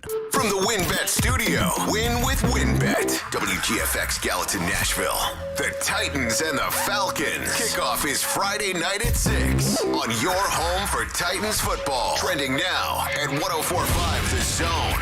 Titans are currently wrapping up practice as we speak. As far as the Tennessee Vols are concerned, they made an announcement today that the Tennessee and Pitt game that's going to be coming up on September 11th will now be known as the Johnny Majors Classic, after obviously Majors coached at Tennessee, but also leading Pitt to a national championship in 1976. Congratulations to Nolensville, who has qualified for the Little League World Series. And earlier today, in fact, just an hour or so ago, won against Florida to be the number 1 seed from the Southeast. The Little League World Series begins on August 19th, and the Atlanta Braves are now just 1 game back of first place in the NL East. The Braves won last night against Cincinnati, and the Philadelphia Phillies lost to the LA Dodgers in a rain delay game that didn't finish until almost midnight. First pitch tonight for Cincinnati and Atlanta is at 6:20. For all your foundation repair and waterproofing needs, visit USSTN.com. Breaking news at once on your home for the Vols, the flagship station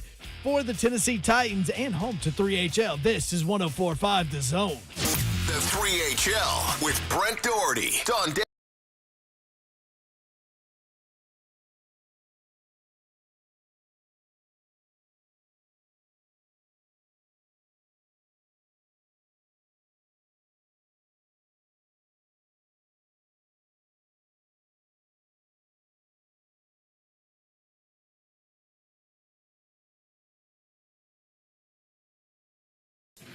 Darn. Maybe 8. Oh, they'll be fried. They sweat it out, so you may need 8. Hey, you got to hydrate. You most definitely got to hydrate. And that is, that avenue right there leads straight to Friedville. Hey, Slay, that's a different kind of fried. What's up? You are right, man. You get fried during the day, and then you get fried at night. Easier. You get fried easier at night. Yeah. I'm trying to find I'm down in water. By the way, I'm visiting my parents in hot Atlanta because I'm on assignment right now. I do not have COVID. Thank you for all of your concerns out there. I love you all. I'm okay. But I did come into some kind of contact with it, so that's why we're just being safe. But I am at my parents in Atlanta, and I'm like downing their boiled peanuts because it's like South Georgia boiled peanuts. Oh yeah. And I'm like, I feel like I have to drink 12 gallons of water because I'm just like swallowing salt.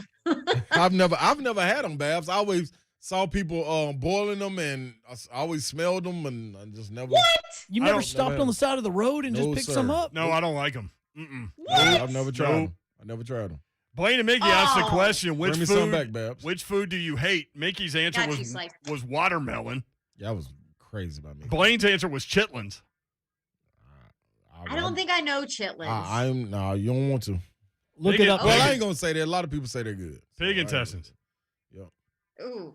That's why you got to clean them real good. Real good. Oh, that's what it is? Mm-hmm. Yeah, there's not a piece of the no. pig that you cannot eat. Right. No. Yeah, I'm cool on No, too bad. no. Boiled peanuts, I'm not down.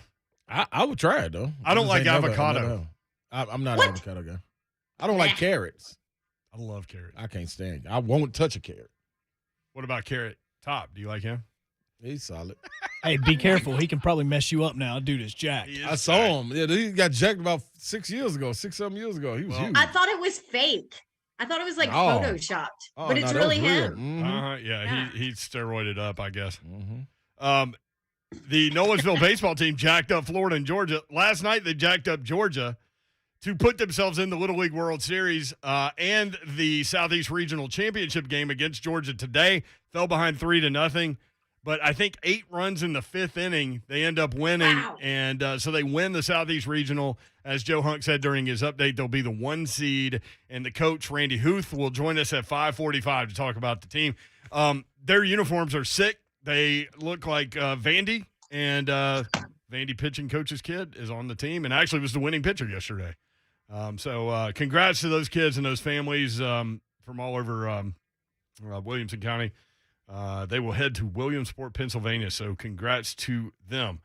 You want to do the giveaway? We've got 2 giveaways to do because of Caliendo yesterday.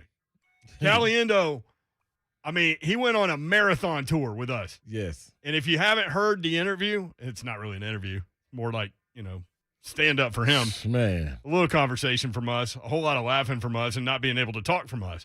But go check out the 3HL podcast where you get your podcast and listen to the Caliendo interview. We'll play Caliendo in the Boom Boom Room at some point today. Yeah. Maybe when we come back from break before we talk to Todd. All right, your chance to win, and we are going to give you an opportunity to eat and drink next to Ron Slay. Yes. Maybe even with him. That's fine, too. I will be judging at this event. The Taste of Donaldson Hermitage, 7 to 9 p.m. at Opry Mills. On Sunday. Party Foul, yeah. This Sunday, presented by Party Foul. We'll actually be in Party Foul tomorrow in Cool Springs. Yep. So looking forward to that. But we're not doing Caller 5 anymore, so just go ahead and jump on in. Joe Hunk will get you on the line and get you set up, and then we'll ask you a question about the show. Coming up at 5:20-ish, Todd Furman will join us. He has winners, doesn't he? Don't you think he has winners? You got to have winners. Sure. Preseason winners. What do you think? What do you think Todd Furman will think about our choice to go with the Falcons on Friday? That's my question. Great question. I think he'll probably be like, "Why are you fools gambling on preseason football?" No, he won't. We ain't got nothing to do. No, he won't. Oh, okay. He might. Todd's in that world, man. He's betting on everything. Yeah, you are. Well, I know, about that. but he takes everything into account and basically, I mean, does the research, makes the smart decisions on what to bet and how to bet. I just don't know if you can do that with preseason football, period. 615-737-1045. Too many unknowns. At 3HL 1045. Joe Hunk is going to read a question from the show as soon as he gets back from the phone. There he is. Joe. Sup? Why'd I call you Joe? Usually we call you Hunk. What am I doing real, over here? Sounds weird. I don't know why you just did that. Hunk, what's the question? All right, question is, what movie did Brent, Slay, Babs, and Will watch coming back from SEC Media Days? What That's movie? a good one. What movie? In the Sprinter, where people could drive by and see what's on our television. I should say that you guys watched it and Will was watching soccer. But No, say he that. wasn't. You actually watched? You watched soccer? We didn't allow that. I can watch 2 things at once. He had soccer on the laptop. Okay. Oh, we were You're right. shooting. Yeah. I would have stopped the van if I would have known that. Yeah, he had the soccer on the field. It's okay. No goals were scored. Yeah, it was like 87th minute. It was 0-0. I'm like, you just wasted a whole lot of your life right there, man. All right. All right, Good Michael. thing you were watching this movie while we were doing it. Michael in Nashville, what movie were we watching coming back from SEC Media Days in the Sprinter? Titanic. It was not Titanic. Was a 90s movie, though. Titanic. That would have been That's amazing. a hell of a pull right there. Well, there's a Kate Winslet scene in there that we probably wouldn't want to put out there driving down the highway. Ryan next up. Ryan, what movie were we watching coming back from SEC Media Days? Bruce Almighty. It was not Bruce Almighty. That's a strange pull. Yeah. All of these are strange pulls. Sony. Matt, what movie were we watching coming back from SEC Media Days? We've talked about it on the show. What's up?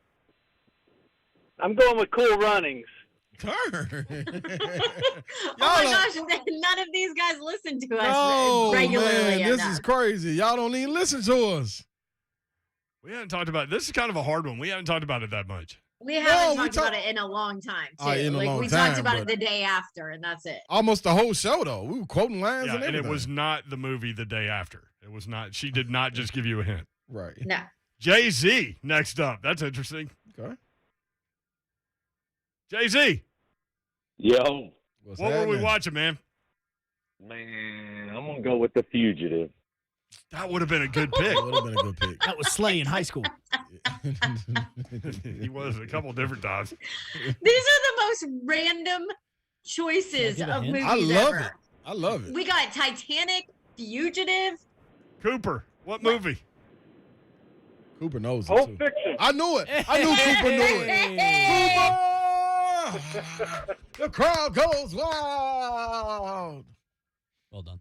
Good job, Cooper, because I was about to go to myself somehow. Brent was next up. Sorry, Brent. Well, I haven't even seen Cool Runnings.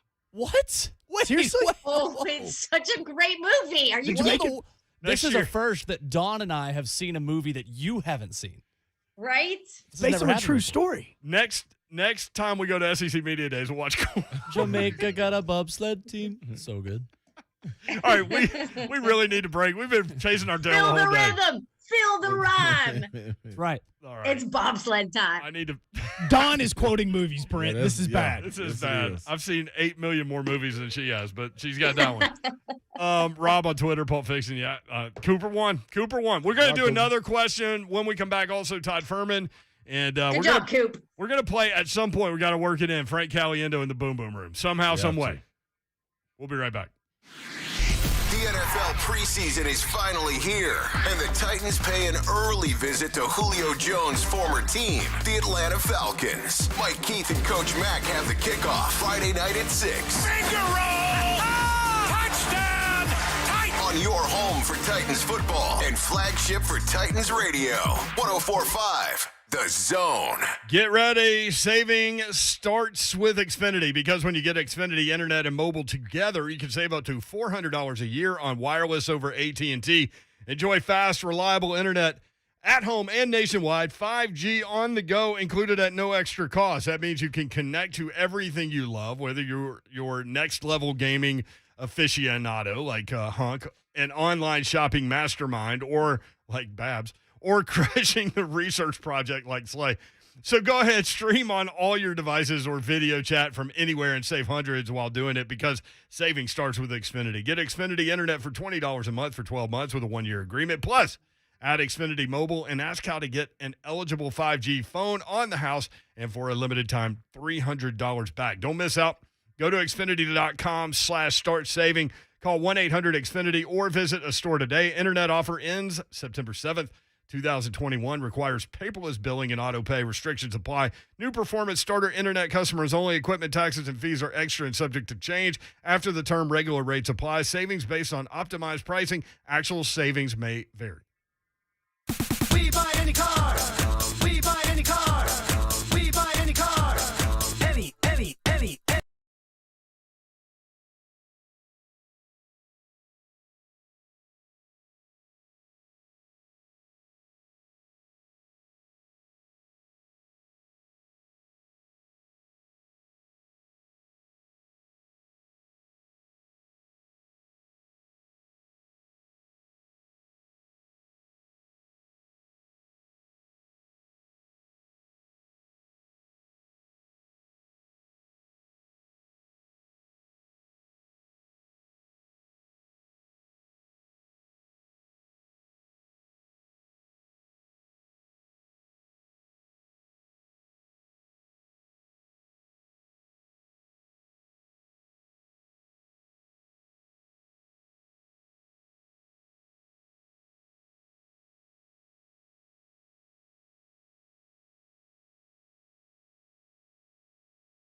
from 7 to 9 p.m. Celebrity judge. What will I be judging? Best dessert, best entree, and best show. I guess best in show. It is the Taste of Donaldson Hermitage, Sunday, August 15th, 7 to 9 p.m. at Opry Mills. Proud to partner with Party Foul to present. And we're looking forward to it. T-Rack and Nash will be there. Kids standing on to get in free. There you go. Bring your babies. All right, so jump on in. If you want to answer the question, 615-737-1045. I started to say this one is easier than the last one, but I'm not sure. I don't even know what this one is. Neither does Don Davenport. 615-737-1045 at 3HL1045. Yesterday, Frank Caliendo was on the show, and Ron Slay had to put him in the boom boom room. Check this out. Frank Caliendo at Zanies on Monday at 7 o'clock. Nashville.zanies.com is where you can get tickets. We do this thing every once in a while. Not every guest gets this treatment, but I think Ron Slay wants to put you in what he calls the boom boom room. You ready? Oh, boom boom room. Yeah, here we go. All right, Frank. You going in the boom boom room. Ah, yes. One man on his way into the boom boom room. Hey, Frank. All right. Were you on helium? All right, man. Frank. Am I going to have to do the damn boom boom room? Hey, man, Frank, you're going in the boom boom room. The boom boom room, not the womb. The boom boom room. You're in the womb. Yeah. That's a different boom boom room. Yeah, and in order to get out the boom boom room, you have Those were the early stages. That's what those were. The early stages of the boom boom room with the boom boom womb, and we should have done this on Zoom. Hey, I tell you, I got no respect at all. Come on, what a crowd. I tell you what, man, Caliendo can rhyme. Just do this so they can get to a commercial break. Oh, all right, now listen to me. In order to get out the boom boom room, you have to answer all questions honestly as Which best will as be you one. can. Which is going to be one question. Yeah. Do you agree to this? Oh yeah, unfortunately, yeah. All right. Frank But maybe Caliendo. ask somebody else. We'll see how that goes. All right. You are in the boom boom room. Door's locked. I will unlock the door after answering this question correctly. All right. We have a thing where an elite room in like our own Hall of Fame is called the Batman room. You know, Michael Jordan's in there. And then you have a Robin room where Pippen would be in the Robin room. So we need Shaq in the boom boom room. Shaq Daddy. It's in the Batman room. Shaq is in the Batman room. And you got Charles Barkley trying to get into the Batman room because he's been in the Robin room and he's had enough. So I need those two to go at it to try to get in the room. Come on, Shaq. I'm tired of wearing this orange and green tight stuff, man. This is an ugly get up. I can't believe Kenny got me to wear this. Come on, Daddy, let me have it. See what you got. It's gonna be just you only get in here. What was the premise again? I forgot. I got so caught up in. I don't even know. You're out of the boom boom room. Brought to you by Low T Center. You're the man, dog. Yes, from downtown Caliendo, able to escape the boom boom room. Oh my gosh. He then went on to do some presidents, and I said, yeah, Bill Clinton was in the boom boom room, and he said, absolutely, or something. Bill Clinton's voice. Go check out the podcast where you get your podcast. Subscribe to 3HL, So rate, good. review. Oh, man. So good. Yesterday, 28 minutes of content. Frank man. Caliendo. He'll be at Zanies on Monday at 7 o'clock. Doors open at 6. And you can get tickets while they last. Nashville.zanies.com. You can check them out there. Todd Furman coming up. But first, Joe Hunk has a question so people can try to win. What disease did baby Babs recently fight off? Oh. Whoa. 615-737-1045. Light the lines up, people. She kicked the Shiano out of that thing. Yes, she did. Yes, she did. She said, what? You don't even faze me. It don't fade me either. Russell, what disease did baby Babs have, and she fought it off? Y'all got me? I got you, Russell. Yeah. All right, hand, mouth, foot. Bingo! Ooh. It's actually hand, foot, mouth. But that's good close enough. enough, man. That's good enough. I messed that thing done. up the whole time she had that disease. I still don't You know. never said it right, Brent. Never once. Well, I thought it was stupid that a bunch of medical professionals came up with that name.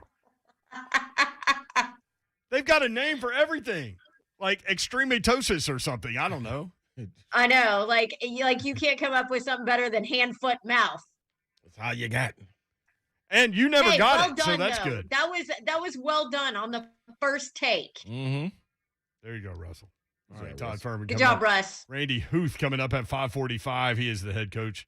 He and Chris Mercado doing a great job with that Nolensville team. 12-year-olds headed to Williamsport, Pennsylvania, out of Williamson County. So let's go to Las Vegas. Todd Furman joins us now on 3HL. Hey, Todd, what's up? How are you?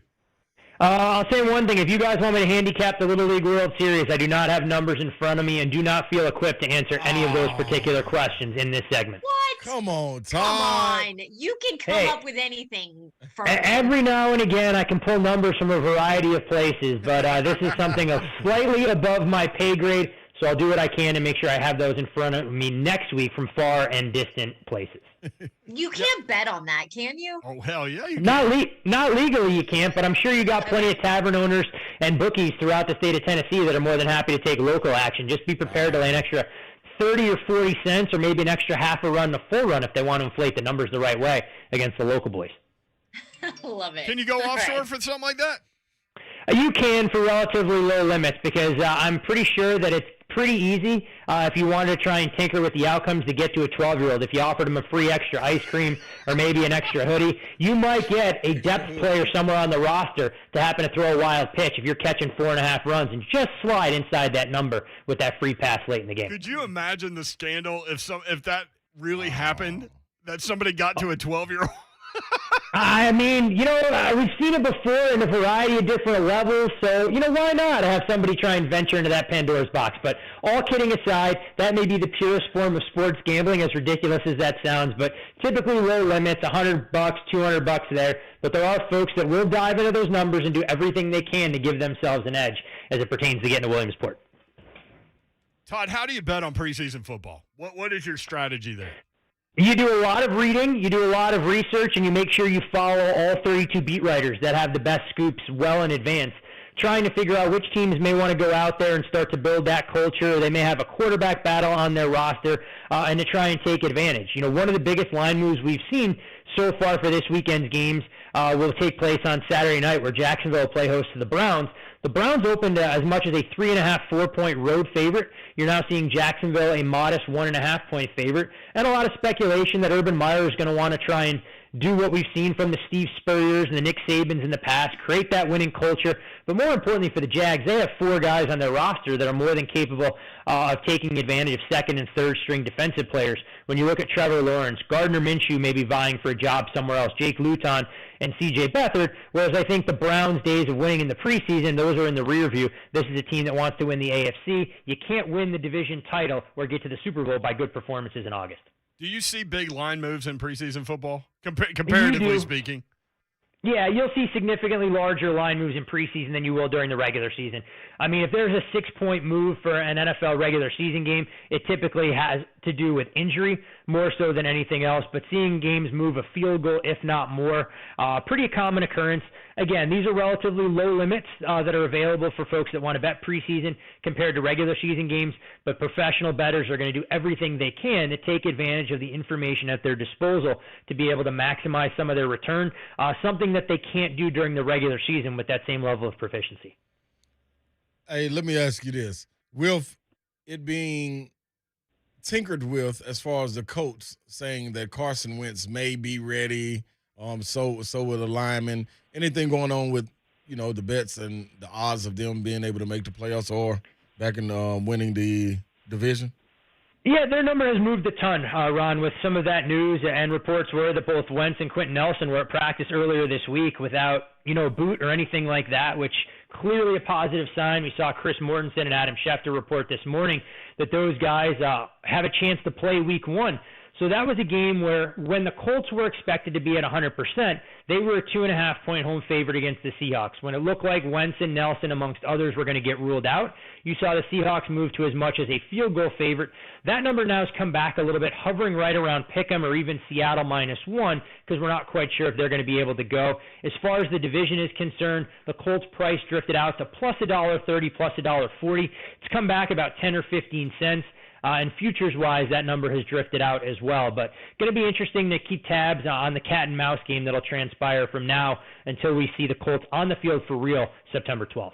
How much pool do we see in terms of preseason betting compared to the regular season? The numbers are going to be relatively substantial compared to some of the other options that are on the betting menu on any given night. For a preseason game that's on national TV, it'll typically do a much larger betting handle than any of the Major League Baseball games that'll be on there because people are clamoring for football. And even if they don't know exactly how those rotations are going to work, recreational bettors want to try and start building that bankroll. But as it pertains to regular season football, it's nowhere close, and it's not even going to rival some of the second-tier college football games we'll see, because you do have that faction of people who are a little bit apprehensive. They don't trust a second or third string quarterback with their money. When you begin to realize, though, you may have a better edge because odds makers are doing as much guesswork on these numbers that they'll do in any sport throughout the calendar year. All right, Todd Furman, our guy in Vegas, at Todd Furman on Twitter. Check out the Bet the Board podcast where you get your podcast. All right, Titans Falcons on Friday. I went Falcons in a pick 'em. Yeah, and I'm right there with you, Brent. I think when you look at the dynamics in play here, we can start with the low-hanging fruit at the quarterback position. I'm not sure Titan fans have a lot of confidence in the likes of Logan Woodside and Matt Barkley eating up the lion's share of minutes in this particular spot. When you look at the Falcons in the past, it's not a team that leaves you brimming with confidence as far as some of their overall depth. You're not going to see Matt Ryan for much of the game, if at all. But the likes of A.J. McCarron, who's taken reps at this level, makes some sense. I'm curious to see how they'll implement Felipe Franks. But more importantly, this game, in my opinion, is more about Arthur Smith, knowing the Titans personnel, having been around that team, and having that little bit of extra motivation here. So you've seen the Titans go from a modest 1-point road favorite. The Falcons have moved into a 1-point favorite role. And for me, that's my strong lean. But full disclosure here, I do not have a wager on that particular game just yet. Don and Hunk went. We had a little discussion yesterday about Auburn and Tennessee. So Hunk and Don are Auburn people. Me and Slay went to Tennessee.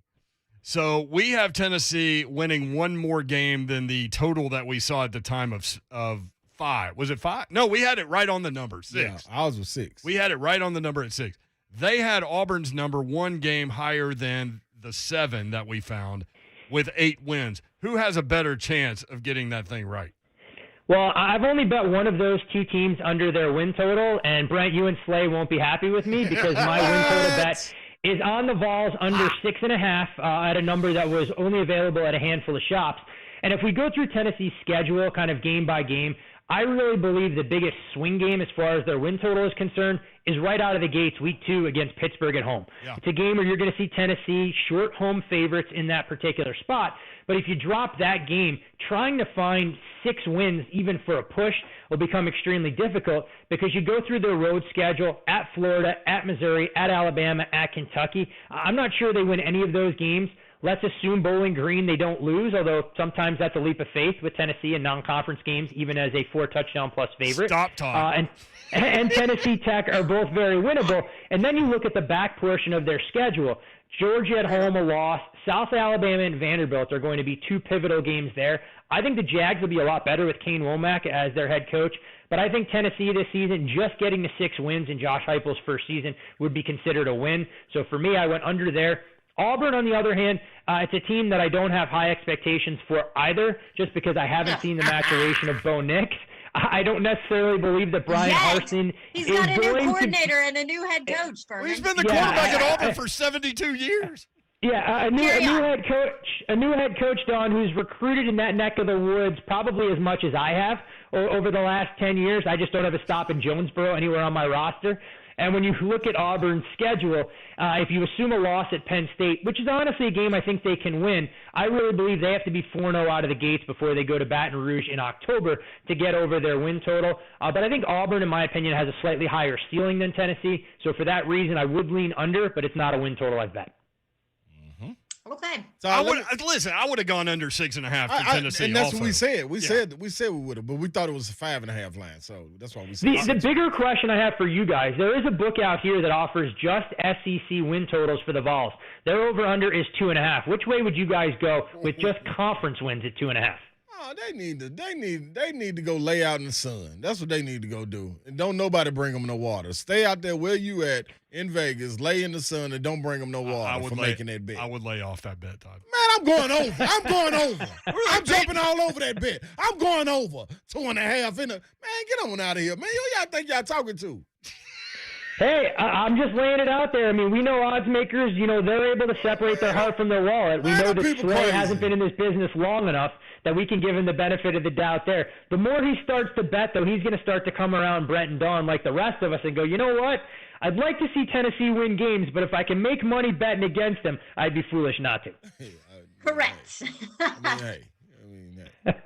Well, people crazy, Todd. We winning over 2.5 games in the conference. Here's the thing. You've got South Carolina and Vandy if you're going to start to try to pencil something in. And y'all keep thinking Kentucky going to win. We're going to beat Kentucky, too. I think Kentucky beats them.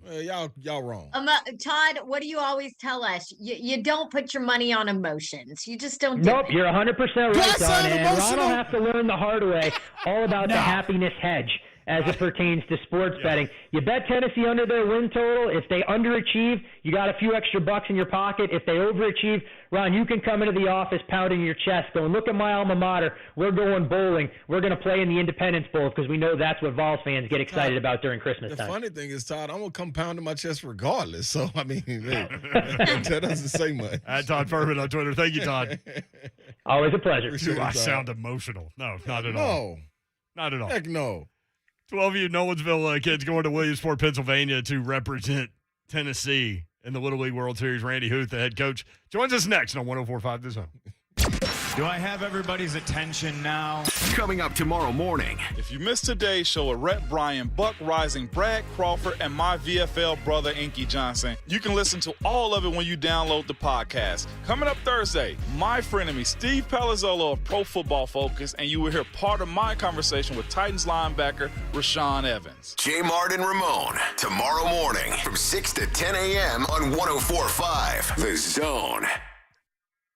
All right, summer's over. Kids are back at school. Who needs organization in their home? I did. I needed it in my garage. I actually needed it for the summer. Maybe you need it now to put all of the summer stuff away as we kind of head into fall. Artisan Custom Closets. That's who you need to call. 615-800-2199. Not only is my entire garage system beautiful, but everything has a place. It's so functional. It took them less than a day to install. Brian did a phenomenal job, and it was within my budget. I had them come out. Danielle came out and she sent me 3D plans of what my garage would look like with all of my storage system. We took some things away. We added some different things. I said, I need to be lower budget wise. She said, let's do this. It'll still look great. They were awesome. And it's absolutely beautiful. Artisan Custom Closets is who you need to see. And they'll give you a free in-home consultation, or you can always go to their showroom if you want. They can do it virtually if you are worried and don't want people in your house too. Danielle's great at that. 615-800-2199, artisancustomclosets.com for that free in-home consultation. And by the way, they don't do just garages. They don't do just closets. They can give you an entire home office. They can take care of your pantry, your laundry room, you name it. Artisan Custom Closets can do it. artisancustomclosets.com. Hey, it's Ramon. Make your health a priority with a quick and easy health assessment at the Low T Center.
WHL 104.5 The Zone. We've been following this story with this group of 12-year-olds and some great coaches that are great friends and some amazing parents and all of those things. They won the district.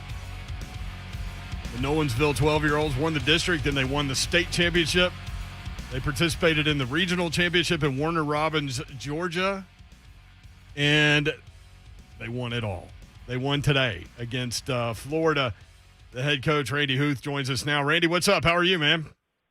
Man, I'm doing so good. I couldn't be any better right now. I'm telling you, man, I just kind of walked through 3 different tournaments that you guys have been through. This is a grind. Let's start there. Holy moly. You got to get to where we're at so far, you got to have a lot of skill, a little bit of luck, and you definitely got to be ready for the grind.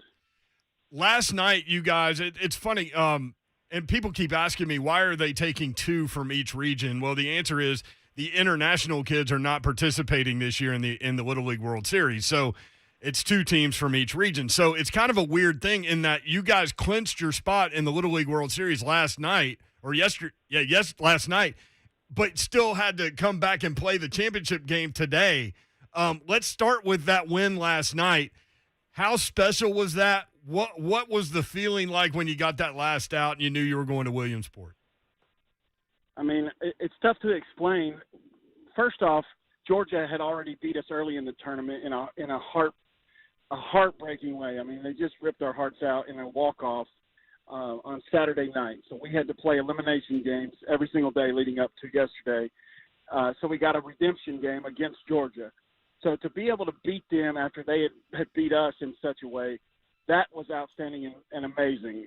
But then on top of that, that game also sealed our fate to Williamsport, which that's every kid's dream since they're 5 years old. And you watch somebody on TV from another country tell you who their favorite baseball player is. These kids have wanted this since T-ball, and to know that we were clinched yesterday was an unbelievable feeling. But we weren't done yet. We weren't done. We didn't want an asterisk beside our name. We didn't want to be the number 2 team. We wanted to be the number 1 team coming out of the Southeast. Yeah, that's what's interesting about it. And I was wondering, was it tough to get the kids back up to go play today, knowing that they had already clinched that spot in Williamsport? Yeah, it wasn't necessarily tough, but I think we were just tired. We were a little fatigued playing 6 days in a row, whereas Florida was on their 3rd game. They'd only used 1 pitcher.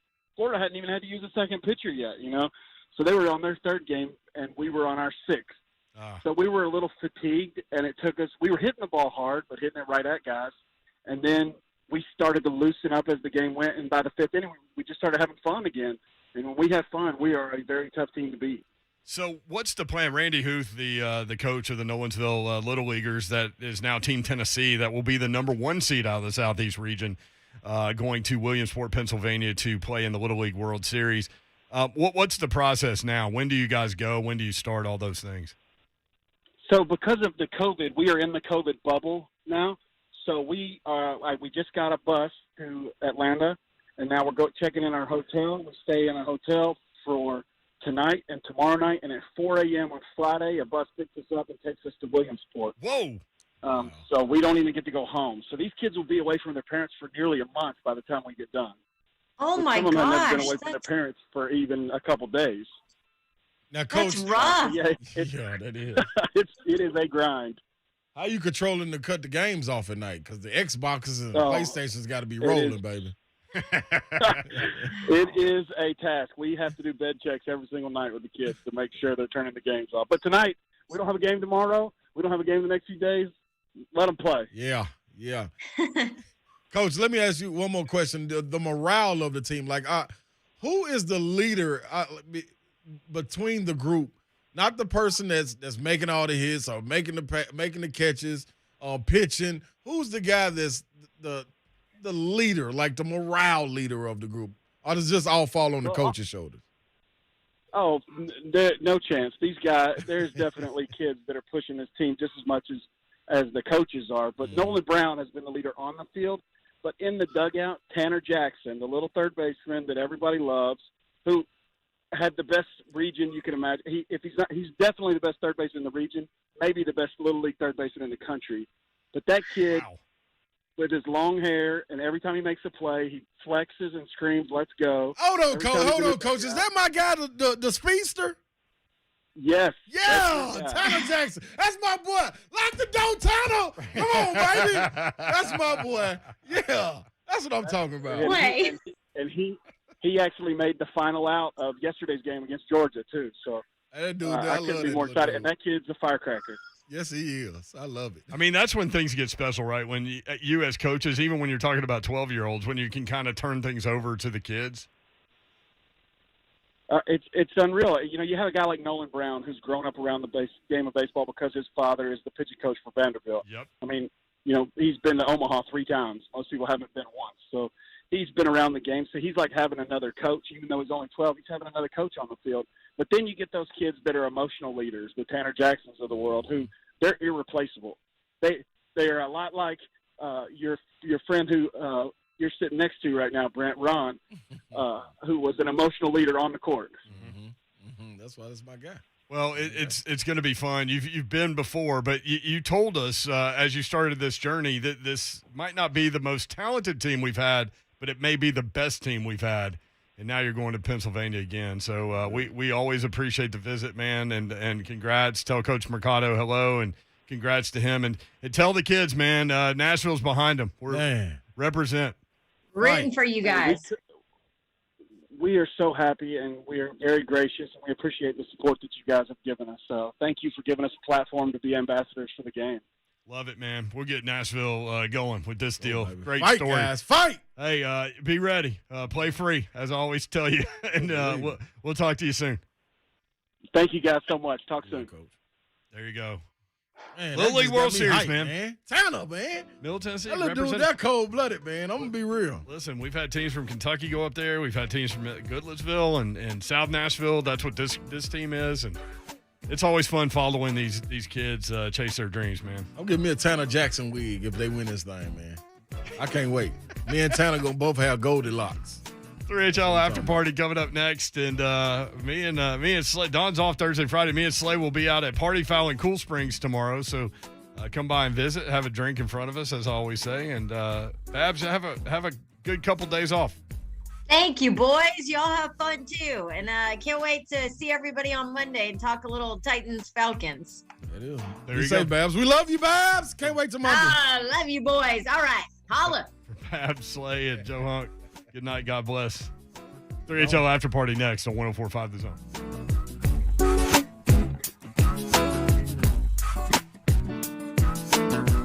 Mike Keith is excited for another season of Titans football. Yeah, we know how you feel, Mike. Catch Mike Keith and Coach Dave McGinnis with The Call on Titans Radio. Your home for Titans football. 104.5 The Zone.